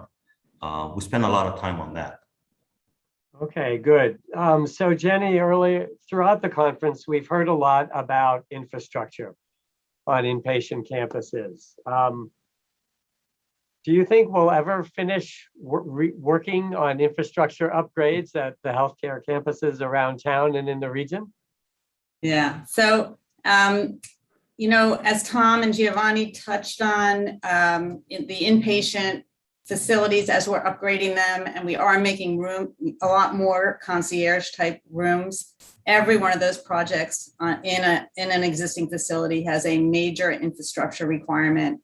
And it's, you know, it's hard to make infrastructure sexy. It's just, nobody's so happy to spend money on it, but it's at the core of patient safety and everybody's operation. And so we are seeing, obviously, a continued focus on upgrading infrastructure to keep up with all the other changes and upgrades and equipment modifications in facilities. And so, no, I don't see an end to it. I see continued pain of spending money to ensure the environment really supports our patient care. Great, thank you. So we're going to turn to the same kind of question, but on the outpatient side. And it was interesting, Rich gave us a good example earlier on about how to pay for an infrastructure upgrade, translating it into the economics of the functionality of the rooms that might be a threat. And so whereas, you know, some of the previous panels have talked about form follows function, I think what Rich helped shape for everyone is the corollary that I think we're finding a lot, especially in outpatient, which is that form follows finance. So with that thought, Tom, as the Sinai system looks at outpatient facilities, consolidations and expansions, how are you looking at the payback periods? How are you deciding what makes sense to do in a particular market or neighborhood and not? So a lot of this has to do with you know, the network development of doctors and who service our main hospitals. So as an example, you know, and just to answer your question directly, the payback model on outpatient facilities is not a good one. And they are kind of lost leaders. They're not, they can, you know, if we can break even on these outpatient facilities, I think we're satisfied. The key, though, is below the line is the downstream revenue. What inpatient volume, what elective surgeries come out of those ambulatory facilities that shore up our main campuses? So as we develop our outpatient facilities, our focus is on geographic reach and populations where we have a patient base, maybe, but we don't have an outpatient facility in that area. But we're seeing an inpatient volume there, but we could probably have more if we had an outpatient presence.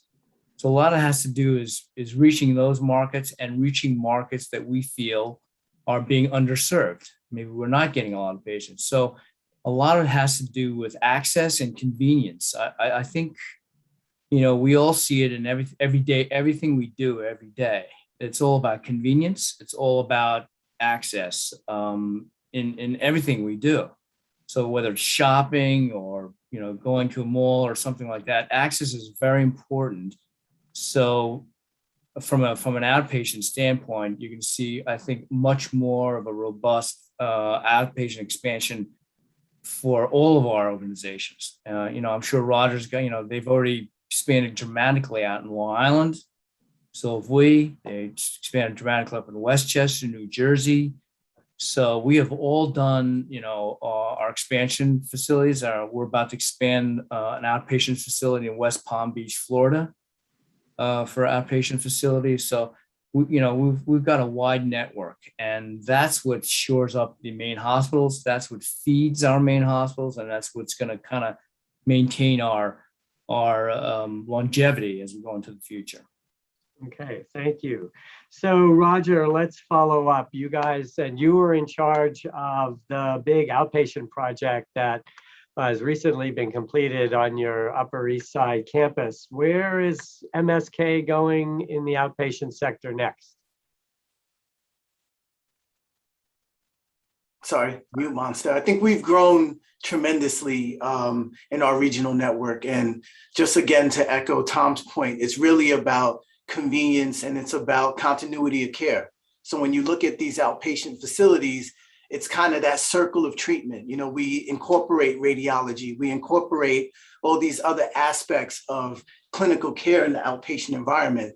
Our building over on the Upper East Side really embodied that as far as a true mixed-use property that took on every aspect of outpatient care. And now we've even sprinkled some inpatient care in there as well. So it's just really about the flexibility of these 50-year investments, really looking at the infrastructure capabilities and capacities, and really allowing us as organizations to be flexible to toggle between both if possible, which comes with a heavy price tag, but you definitely see the benefit of it in the long run.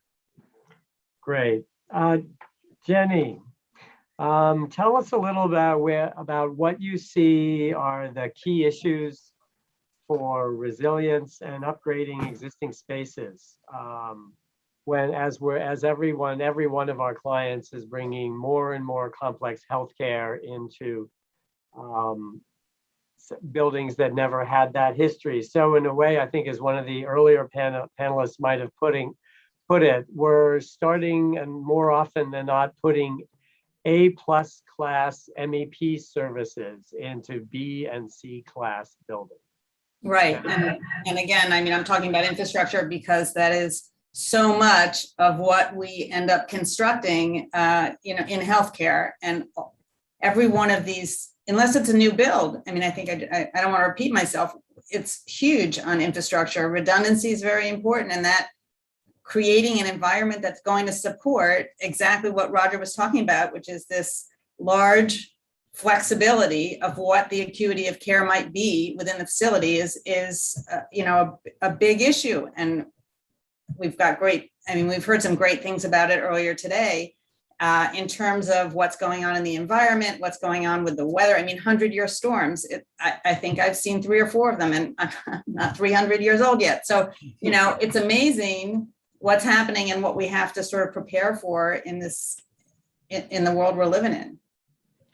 Great. We're going to pivot now to the third part of the healthcare spectrum, which is research. Giovanni, the papers have been full, the media has been full in the last year about the explosion of new biotech research possibilities around town, whether it's Manhattan, Brooklyn, Queens, the Bronx. What are you seeing from the HVAC point of view as some of the challenges to adapt some of these existing structures for high-tech research? Well, with evaluating a new prospective property, we're looking at the overall building condition, and kind of what Jenny mentioned, infrastructure is key. So on the HVAC side, whether it's older office, hospitality, retail space, whatever the previous building was, it's going to need a whole new infrastructure and HVAC systems. That's more cooling, filtration, pressurization requirements that are just greater for the research labs, and the exhaust requirements are just tremendous. usually the spaces that are being considered tend to have some issues with floor heights. Typical floor plates could be 12 feet for commercial spaces, where if there's an expectation of 14 to 15 feet that you may find in healthcare spaces. So, routing of the larger ductwork, power, and utilities through these spaces present a myriad of challenges. When looking at these spaces, vertical shaft space is a key thing to consider.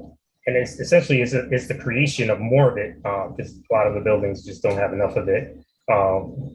Typically, you'll be limited in terms of any horizontal intake and discharge louver space that you can have. So when you're accounting for this larger shaft space for our ductwork and our risers, we have to coordinate that with the test fits that the architects are providing us or the facility is providing. And that has impact on the program space, because typically our test fits that we receive, the shafts will be tiny, they're located by the elevator, there's issues with exiting and entering. So, even when we do get the shaft space, now we have to account for routing our utilities to the roof. So once you get to the roof, it's a coordination of the exhaust fans. A lot of research spaces have a tremendous amount of exhaust fans, and we have to account for, now that they're in the city, this is proximity from adjacent buildings, windows, and lot lines. That has its own challenges. These fans need to be, not your typical fans. You have 10-foot stacks above the roof, or high velocity dilution fans for the safety of whether it's the occupants or the adjacent spaces. And not to harp on the infrastructure, but when the accounting for more, just increasing the infrastructure that you'll need to, whether it's electrical, water, sewer, but just on-site, backup power that's necessary. So the spaces have to account for that. So that's comes for backup power for the generators, for the exhaust fans, and refrigerators for the specimens that are, being developed on this site. And then that has its own myriad of challenges, associated fuel oil that comes with that. So there's a lot of challenges associated with, the biotech industry, but it's, it takes a lot of coordination to kind of like get it built in correctly. Great. So Roger, another aspect of research construction as we see it in the city and in the next year or two. A few years ago, I was working simultaneously on research lab projects for both Duke University and Wash University in St. Louis.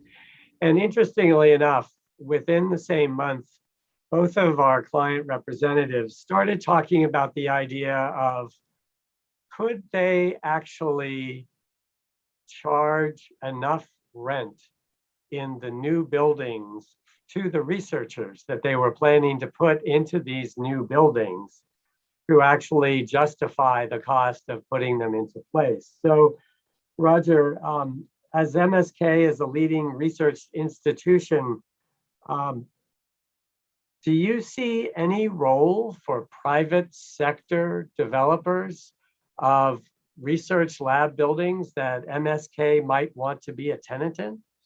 I think that there's definitely opportunities, and I'd like to break it up into like two segments. So, our wet lab space is really near and dear to us because that's where the science happens, and that's where, a lot of our intellectual property is really developed. Dry lab, which is more of an office component, I think that's more on the side of where we think that that's more of an opportunity. But just on the overall, I would say that research and education is a key component to MSK's mission and strategy. And it really comes down to speed to market. And I think that that really is what allows us to look at that as an option. I don't think it would be more of the financial strategy more than just how can we get this space put together quickly, get our researchers in, get our scientists in, and start doing what we do best as far as those sides of our model.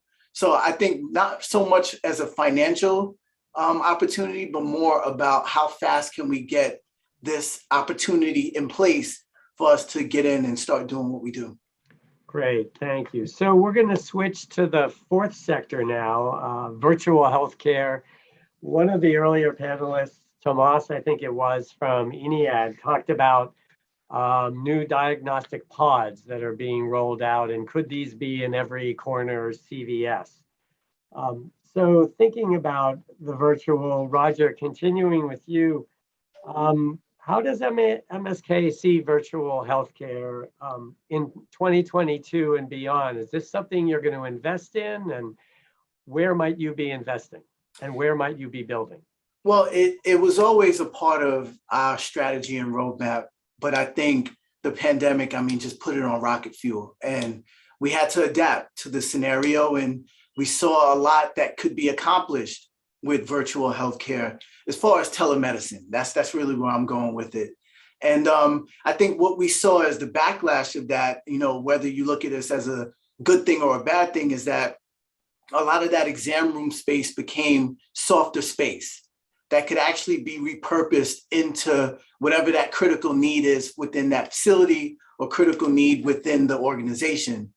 Virtual health from a pod standpoint, I think that, we're a specialty cancer care organization, so it's a lot harder for us to develop that kind of model. But, we understand that, these are times of being nimble, and these are times of looking at what the world has to do to maintain its normalcy, with quotes around that, of course. But I think from the standpoint of the acceleration of telemedicine and what it meant to some of the backfills within our areas, and how our clinicians were able to really, get it up to speed and be able to provide the care that they needed to from that sort of standpoint, I think we're learning a lot and moving forward with some very good strategies in that realm. That's great. So on the virtual healthcare side, Tom, what is the Sinai system thinking? Where might you be building things next? Well, let me just comment on the virtual visits and telemedicine. We've clearly seen, like everybody else, and Roger's seen, is a big uptick in virtual visits. But that's primarily in the primary care mode and kind of follow-up care. How we set that up now, it's kind of really in doctors' offices. Some people are actually, we've got our IT to allow doctors to actually do a virtual visit on their cell phone. So it's very, very, mobile and very flexible. Setting up specific pods for that is not something in our horizon. But I clearly think that, as things get better and we, get beyond this pandemic, that you're going to clearly see a rush back to in-person visits. I just think that patients are clearly going to want to sit face-to-face with their doctor, especially in specialty care. I think where you're going to see the growth in virtual care are for the younger population who may just be calling in for a prescription for antibiotics or for a cold or something very minor, a minor cut or something like that. And then urgent care facilities will kind of support that. So I think you'll see a larger rise in that, where demand will be coming from the younger generation. But I think in general, you'll see still a expansion of outpatient facilities as I discussed before, out geographically, because patients really want to see their doctors. If you're an orthopedist and you want to look at my knee, you can't do that virtually. You gotta do that in person, or something to do with your eye. You have to go testing. So there are clearly subspecialties that will not be able to be done in virtual, and patients, I don't believe, will want that. I think they want to have that encounter with a physician. Roger, any thoughts on that? Yeah, I think that there's no perfect answer to where we're going. And as much as we've seen our uptick in telemedicine and where that's gone, I agree with Tom as well, that I think that there's a certain level of engagement and that touch that you need within your healthcare providers. So I don't think there's a perfect answer. I think that we're both seeing it from different points of views, but I think they both stand to be true.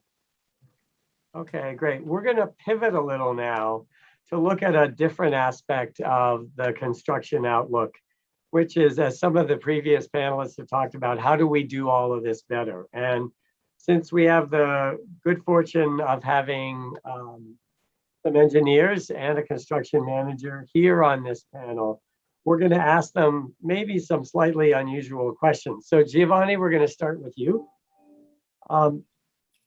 You're an MEP engineer, you're an HVAC engineer working on a project. If you were suddenly the structural engineer, what might be different than some of the other structural engineers you've seen and what they've done on previous projects? I'm suddenly the structural engineer. Well, I would say small beams and beam cuts everywhere. That's, that would be a mantra. But seriously, the main issue, like as a mechanical engineer and people, it's the struggle for space, lack thereof, and the more space I need. So Spiro mentioned it earlier, but if I was a structural engineer, I'd be coordinating my design to establish more locations to pass the utilities from one part of the floor to the other, whether it's beam cuts or an area in the framing plan where the beam could be a lesser depth, just to account for those utilities that need to be run in a hospital. Oftentimes there's just a framing plan that's just provided for the project, and it doesn't seem like it incorporates a lot of thought in terms of the other utilities that are, that need to traverse the space. And with facilities and architects trying to get higher and higher ceiling heights, we need that roadmap. So I provide beam cuts everywhere. Great, perfect. Safe, of course. Spiro, you get a chance to answer back.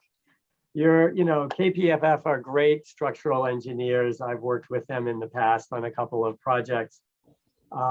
If you no longer were a structural engineer, but suddenly became a mechanical engineer, what might you do differently than what you've seen? Oh boy, I will put all the ducks outside the building. No. I think as a mechanical engineer, I think one of the first things I would do is at least give an idea of the weights of some of the equipment, just to give the opportunity to the structural engineer to design some of the beams. The other thing also I would do, I would sit down with the structural engineer to discuss and have a better explain to the structural engineer the goals and what I would want to accomplish as a mechanical engineer. The purpose of some of the docks or the purpose of some of the equipment, and provide some additional information to the structural engineer so they can understand our goals, why we're doing certain things a certain way, to enable the structural engineer to proceed with the design, and thus explain also to the architect why we're doing certain things in a certain way, and thus having a more integrated design. It create a lot more communication. Okay, that's good. So one of the things I'm sure that Giovanni, as the structural engineer, might answer back is, okay, Spiro, getting us those equipment weights would be good, but could you also tell us the weight of the pipes, especially the vertical risers, so we have some idea of where we're going to hold how much up? So, absolutely. Jenny, turning to you. I think we've beaten up on the engineers enough for the moment. But if, instead of being a CM, if you were suddenly the architect, what might you do different? I would definitely redesign my house because I would have much better taste than and then I'd hire Spiro and Giovanni because they're so excellent at what they do.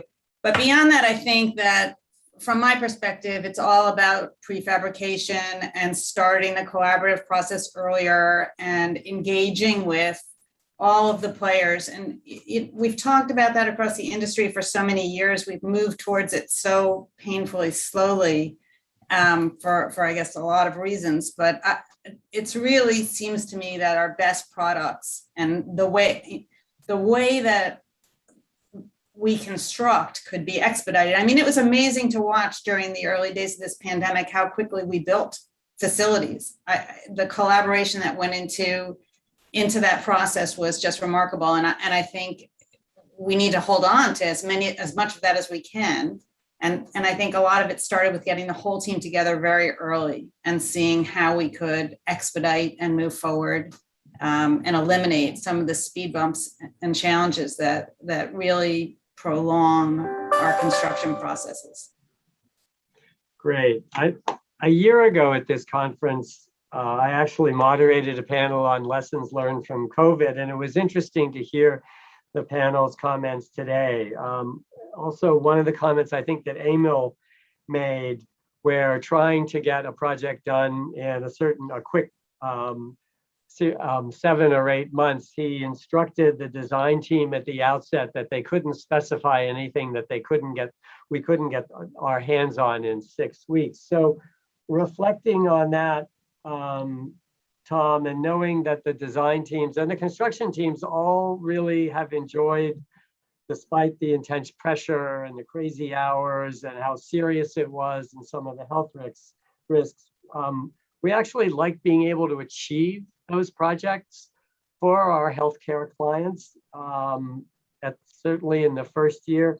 How is Sinai taking on into your everyday projects some of the ways of working that we all saw during the pandemic, the first stages of the pandemic? Look, I can tell you our immediate experience right now it's actually changed. During the pandemic, it moved smoothly. Just like Jenny said, we got things done that we never thought we could get done. Building department was approving things they wouldn't normally approve. There is a bottleneck in DOB and the FDNY and all city agencies. We are all experiencing this. It's hard to get sign off on projects. It is hard to get inspectors in. It's hard to get permits approved. It is extremely difficult working with DOB right now, since it's all on DOB now. It's virtual, can't go down to the office. It is extremely difficult. It's putting pressure on us to complete projects.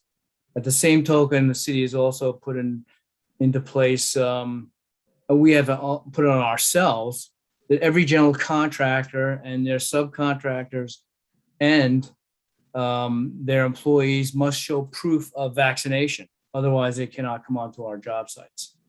So that on large projects really affects, the workforce. We're definitely going to lose some quality union employees on some of these job sites who refuse to get us a vaccine, and that's something we have to deal with on all of our projects.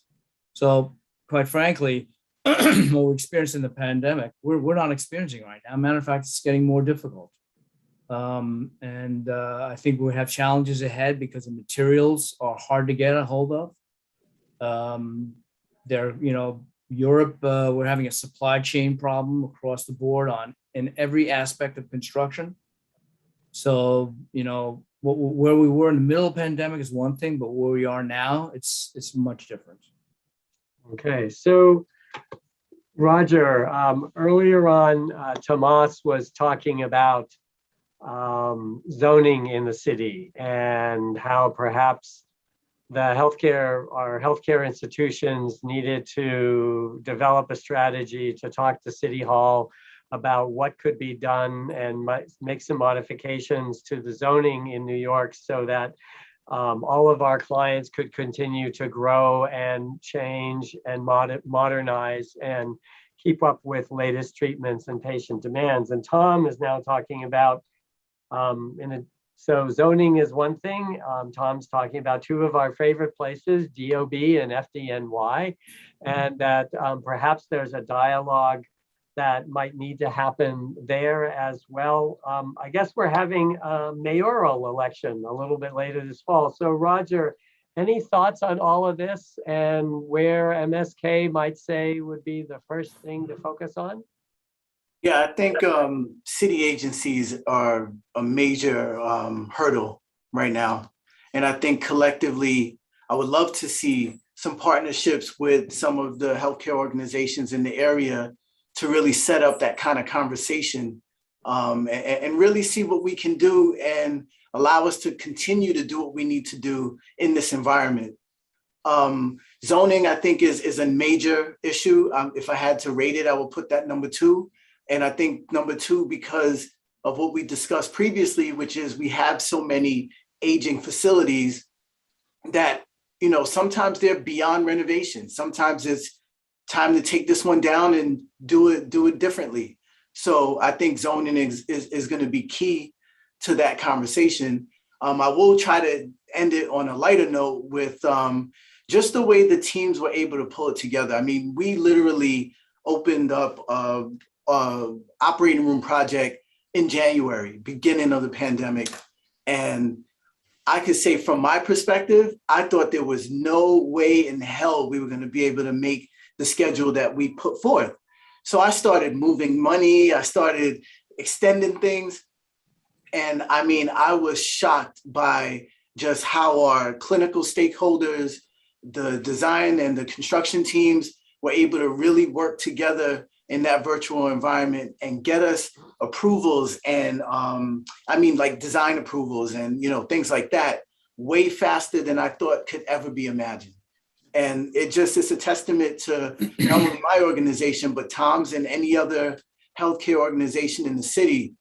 Resiliency is something that we saw at a different level from every aspect of our organization, from facilities operations all the way through to capital construction teams. And I think that that's just a positive note I wanted to end it on.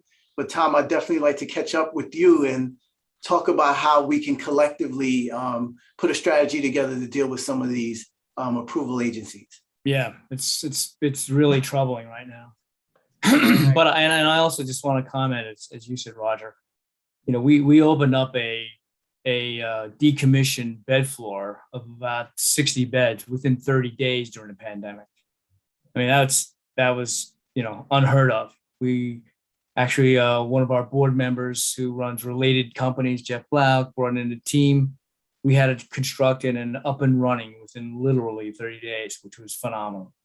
So no question about it, but we do have to get together, Roger, because I think we need our lobbyists to help us with some of the mayor's office. It is just such a backlog. I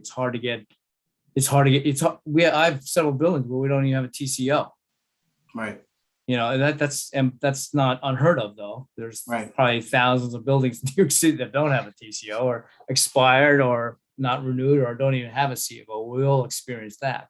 And the construction's been done, you know, 2 or 3 years ago. So it's a tough battle. Okay, well, thank you very much. I think we've used up our time. I'd like to thank our panelists and also Commercial Observer for giving us all the opportunity to participate this afternoon. So back to our host.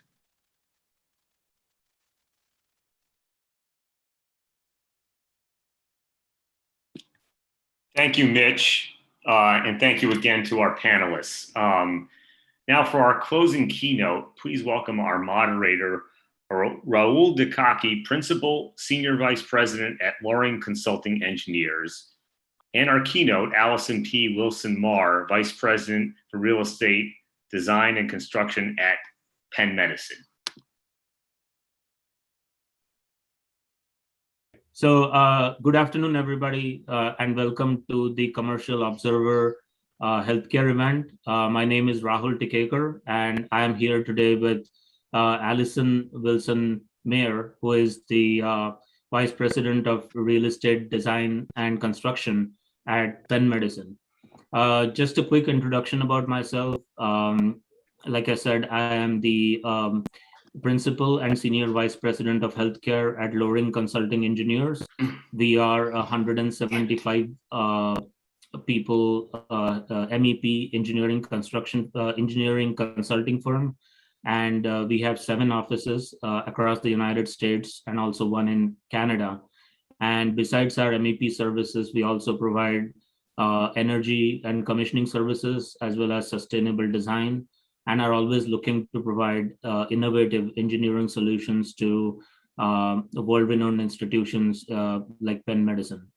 And I would like to introduce Allison, who is, like I said, the Vice President of Real Estate Design and Construction, and she leads a diverse team of professionals who provide excellent real estate project management, and property management services in the healthcare setting.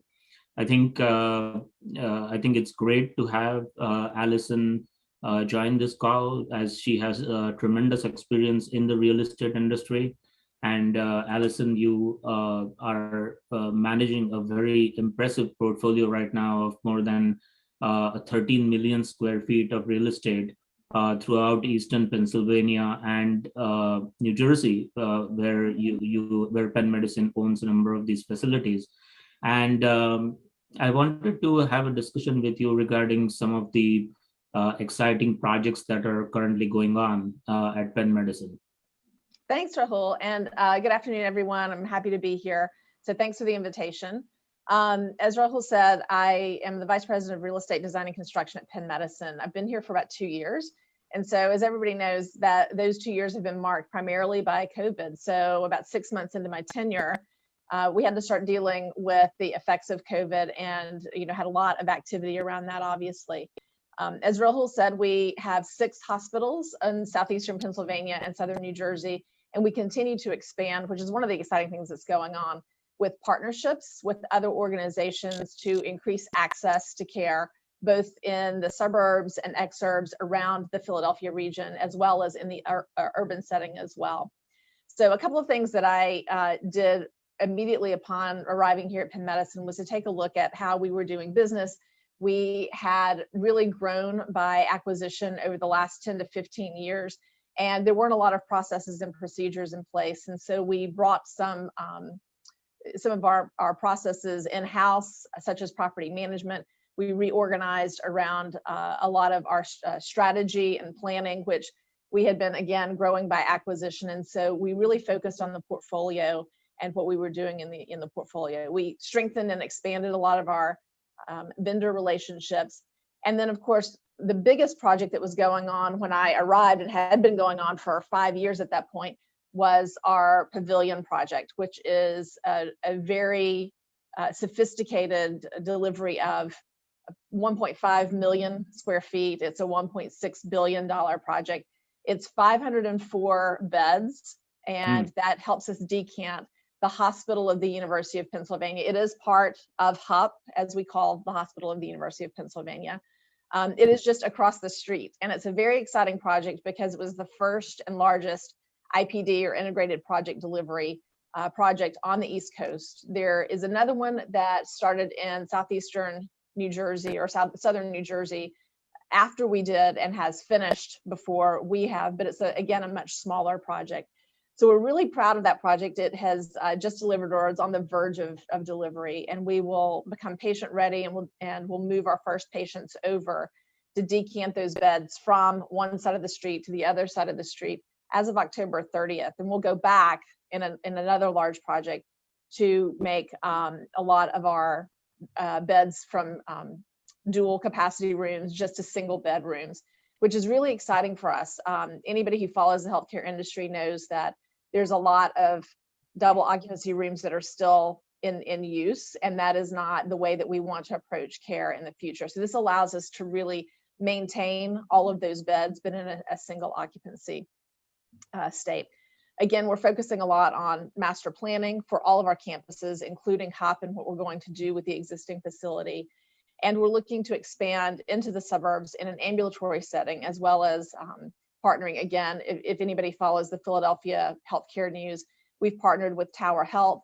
We're trying to figure out kind of what that partnership looks like. We're still in the due diligence stages around that, but we do think that that'll be a long-term fruitful relationship for both us and for Tower. Additionally, we partnered with the Philadelphia Health Management Corporation, PHMC, over the last year to purchase.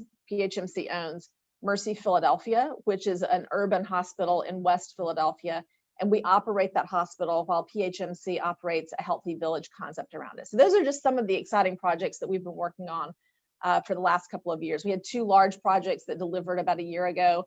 One was at the Chester County Hospital. It was a $200 million expansion and renovation of that hospital. We're going back and doing the emergency department now. And then a $260 million project in Radnor, where we had an outpatient facility, and we've doubled the size of that facility and brought in a lot of new services there as well. That is definitely very impressive and a great portfolio of exciting projects you're doing. And I am very positive that that will bring really help the community basically, and the people that are in need in that community. So that's really great work, and congratulations to your team for this fantastic work. And going on to some of the innovative technologies that are used in construction industry. And I know that New York and some of the suburban areas here have been a little bit delayed, I would say, in embracing technologies like IPD or design build technologies. And although there is a lot of talk about it, some of these things have not been implemented as much as we would like to. And you mentioned some really good size, big size projects that you guys are undertaking where some of these things have been implemented. And also with the technological advancement, I would say, a lot of these innovative techniques can be used in today's construction, not only to accelerate the progress of the construction project, but to make sure that the diverse team who is actually on the project work together to make that project successful. So to that effect, I just wanted to have a discussion with you about what are some of those techniques that you used on some of your projects. So it's interesting that you go back to the IPD construction way of doing business. It's obviously mostly focused around how the contracts are written, but it really changes the way you design and construct and then deliver a large project, especially like this one. And so we think that in the future, we really are going to be sticking close to IPD. We've done design assist for years, and some lean construction. So we haven't been design, bid, build for years and years, but well before I arrived here. But again, that IPD project was 5 years old when I got here, and I've lived through another 2 years of that. We have an AVP of large capital projects who really was one of the driving forces behind the IPD construction of the pavilion, and he's managing it to the very end. And he really believes in, and we really believe in this process. So we now are going back and creating master contracts that will allow us to do that for some of our large projects that we have coming up. We did not do those other two large projects that I mentioned, the one in Radnor and the one in Chester County. We did those more typically design assist, and you can really see the difference. So one interesting thing about the pavilion was, we may talk about COVID, I think, in a few minutes, but we pulled forward 60 of the 500 beds to deliver for a COVID surge, and then 60 of our emergency department beds. So for a total of 120 beds that we, never would have been able to do in a typical contracting situation. It was only IPD that really allowed us to pull the team together and really accomplish that goal, which was, to create surge capacity if we need it. So interestingly, we didn't need it. We spent 6 or 8 weeks pulling forward those beds, and thank goodness we never needed those beds, but they were there if we did need them. We then decommissioned all of that, sent everything to storage, and continued construction as normal. I think another couple of innovative technologies that we used on the pavilion had to do with building some things off-site. So it's 504 beds. All are acuity adaptable beds, which means that they can go to ICU beds at any point in time from just regular medical surgical beds. So they all have space for patient families in the room, and they all have private bathrooms. So ICU rooms don't typically have private bathrooms, but because these are acuity adaptable, they do, which means that we have 504 bathrooms in the pavilion.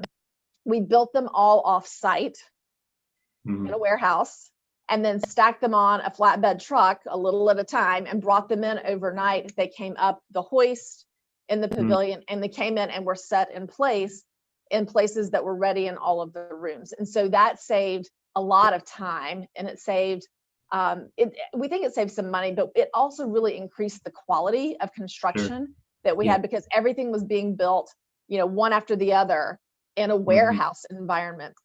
We did some similar things in our IS, our information services, information technology area, where things were packaged offsite. So think about all of the wrappers that come with all of that stuff. And for us, we don't normally think about that as construction, but it really is. It's a part of a project. And so we unwrapped everything offsite, bundled it and packaged it together, and then again brought it on site and set it in place. So I think those are a couple of really it's a lot of coordination. Yeah, it's a lot of coordination effort, and I think I really applaud your efforts for the forward thinking here. It's really something that is needed in the construction community, and especially with events like this, it's so difficult to really predict what's going to happen next. So I am very happy to know that you and the institution were well prepared, and these are really some great points about innovation in construction. And going back to COVID, actually, we working with some of the institutions, we had a different kind of work going on during the COVID surge, and that was more of like emergency work related to creating isolation rooms or negative pressure rooms and things like that. And some institutions had some projects going on, but there was really no commitment towards any kind of capital spending or capital allocation. So I wanted to hear from you what was Penn Medicine's approach during COVID, but also more importantly, how is the capital spending looking coming out of COVID? And to tag on to that, if we can also discuss the effects of COVID, what really impacted the industry in terms of inpatient versus outpatient facilities and the trends, because I'm seeing that more and more hospitals don't want patients to go through their hospitals to get care, like radiology, don't want to go through hospital to get lab testing, but as much as many things as possible can be moved to outpatient, you leave the critical piece towards the inpatient facilities like ICUs or operating rooms. So as a healthcare leader and an executive, I wanted to get your take on this as well. Sure. So I'm gonna, excuse me, I'm actually going to take those backwards a little bit. So there's a lot to unpack there in what you asked, Rahul. Sure. So in terms of inpatient versus outpatient, we are an academic medical center. So the Hospital of the University of Pennsylvania is obviously our main academic medical center, but all of our hospitals have some element of academic education, fellows that rotate through there. So really, and we cover a wide area. And so a lot of our hospitals refer really difficult quaternary care cases into HOP. Right. So for us, what we focus on is, for some of our hospitals, they still do some of the outpatient, procedures, labs, x-rays, all sorts of radiology on site.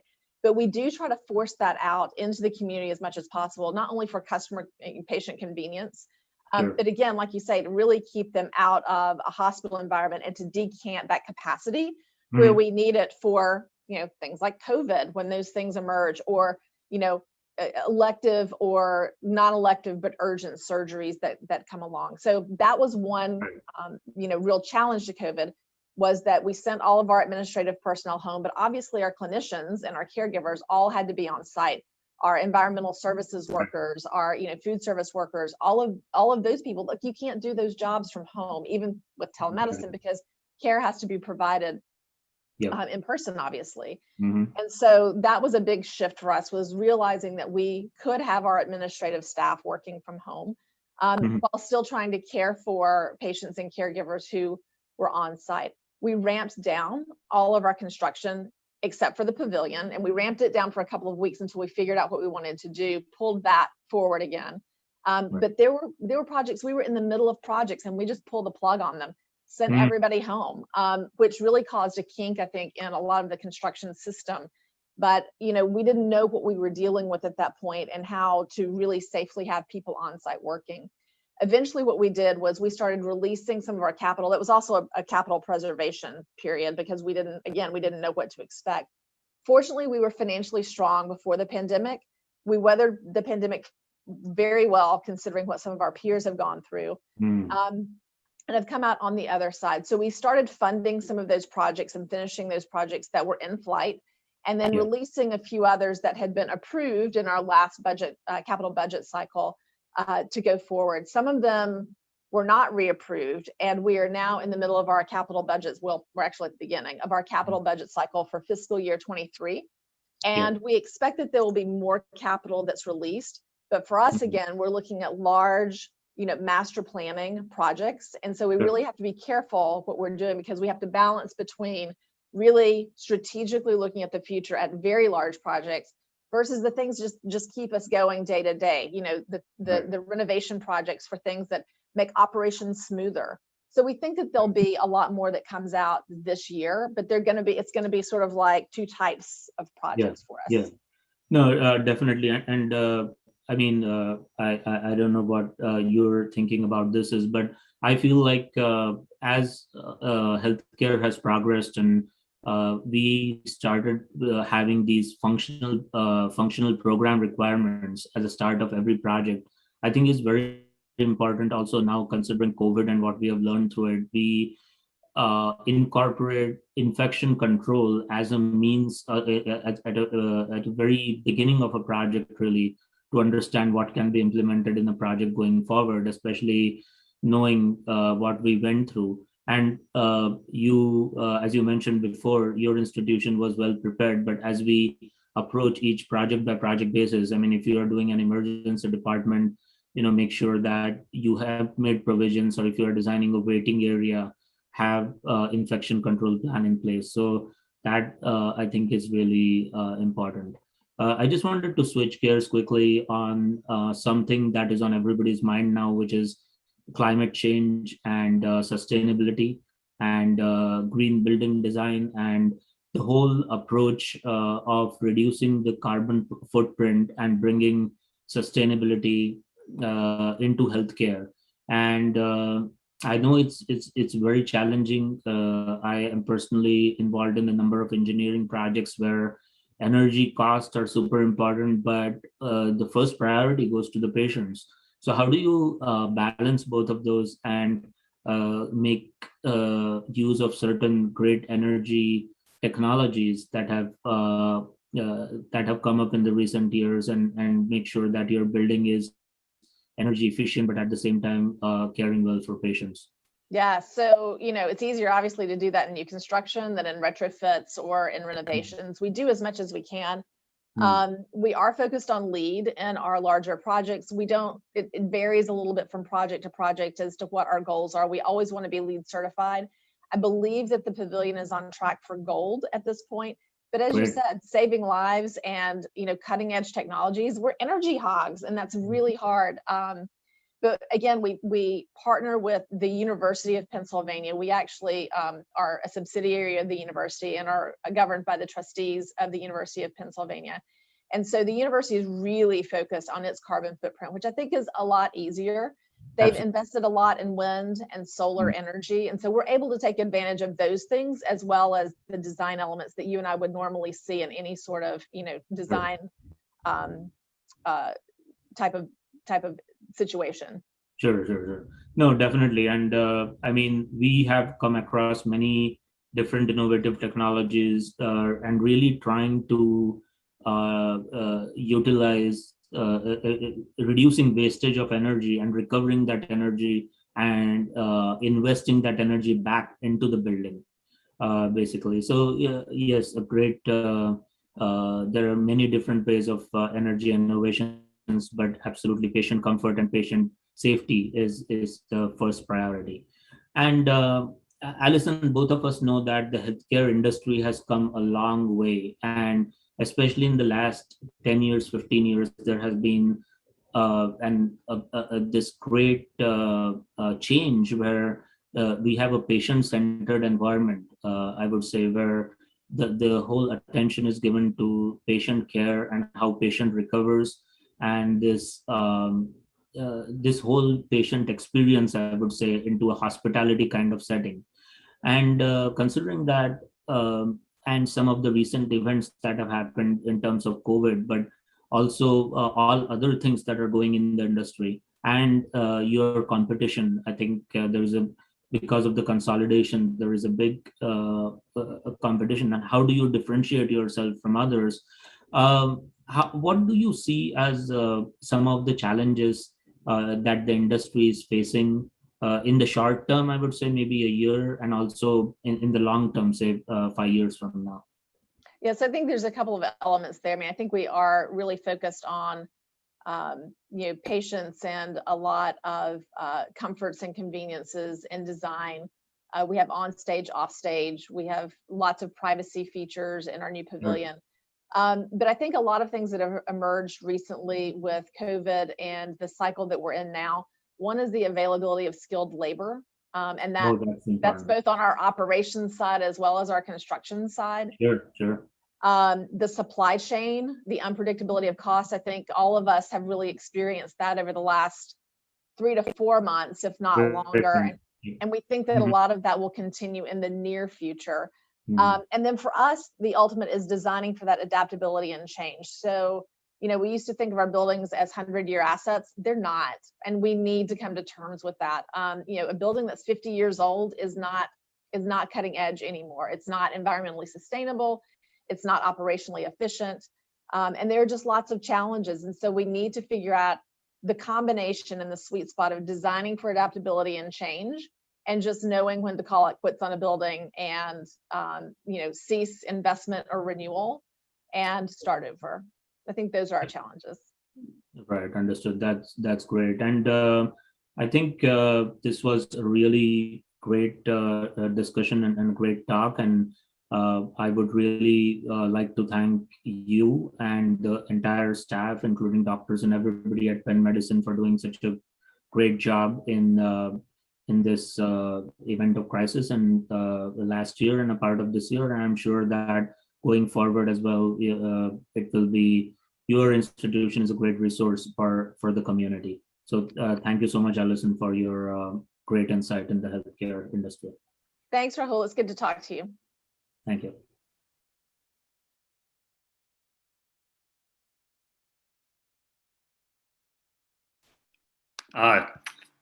Thank you, Rahul and Allison. This concludes today's program. Thank you again to our sponsors, AYE Tishman, AKF, Atmos Air, Cardoza Plumbing Corp., Anede, EP Engineering, Ewing Cole, Gilbane, Gilbar Health and Life Sciences, Hunter Roberts Construction Group, JB&B, Jeffrey Berman Architect, KPFF Consulting Engineers, Lend-Lease, LF Driscoll Healthcare, Loring Consulting Engineers, MG Engineering, Omni, Swinnerton, Turner Construction, Unity Construction Services, and Zetlin Dechara, LLP, as well as our association partner, the Association of Medical Facility Professionals. Thank you again for joining today. And don't forget to mark your calendars for the Commercial Observer Virtual Power Gala on September 30th, and the State of the Leasing Market Forum, which will be held in person on October 6th. More information can be found on our website at commercialobserver.com/events. Thank you again, and have a great rest of your day.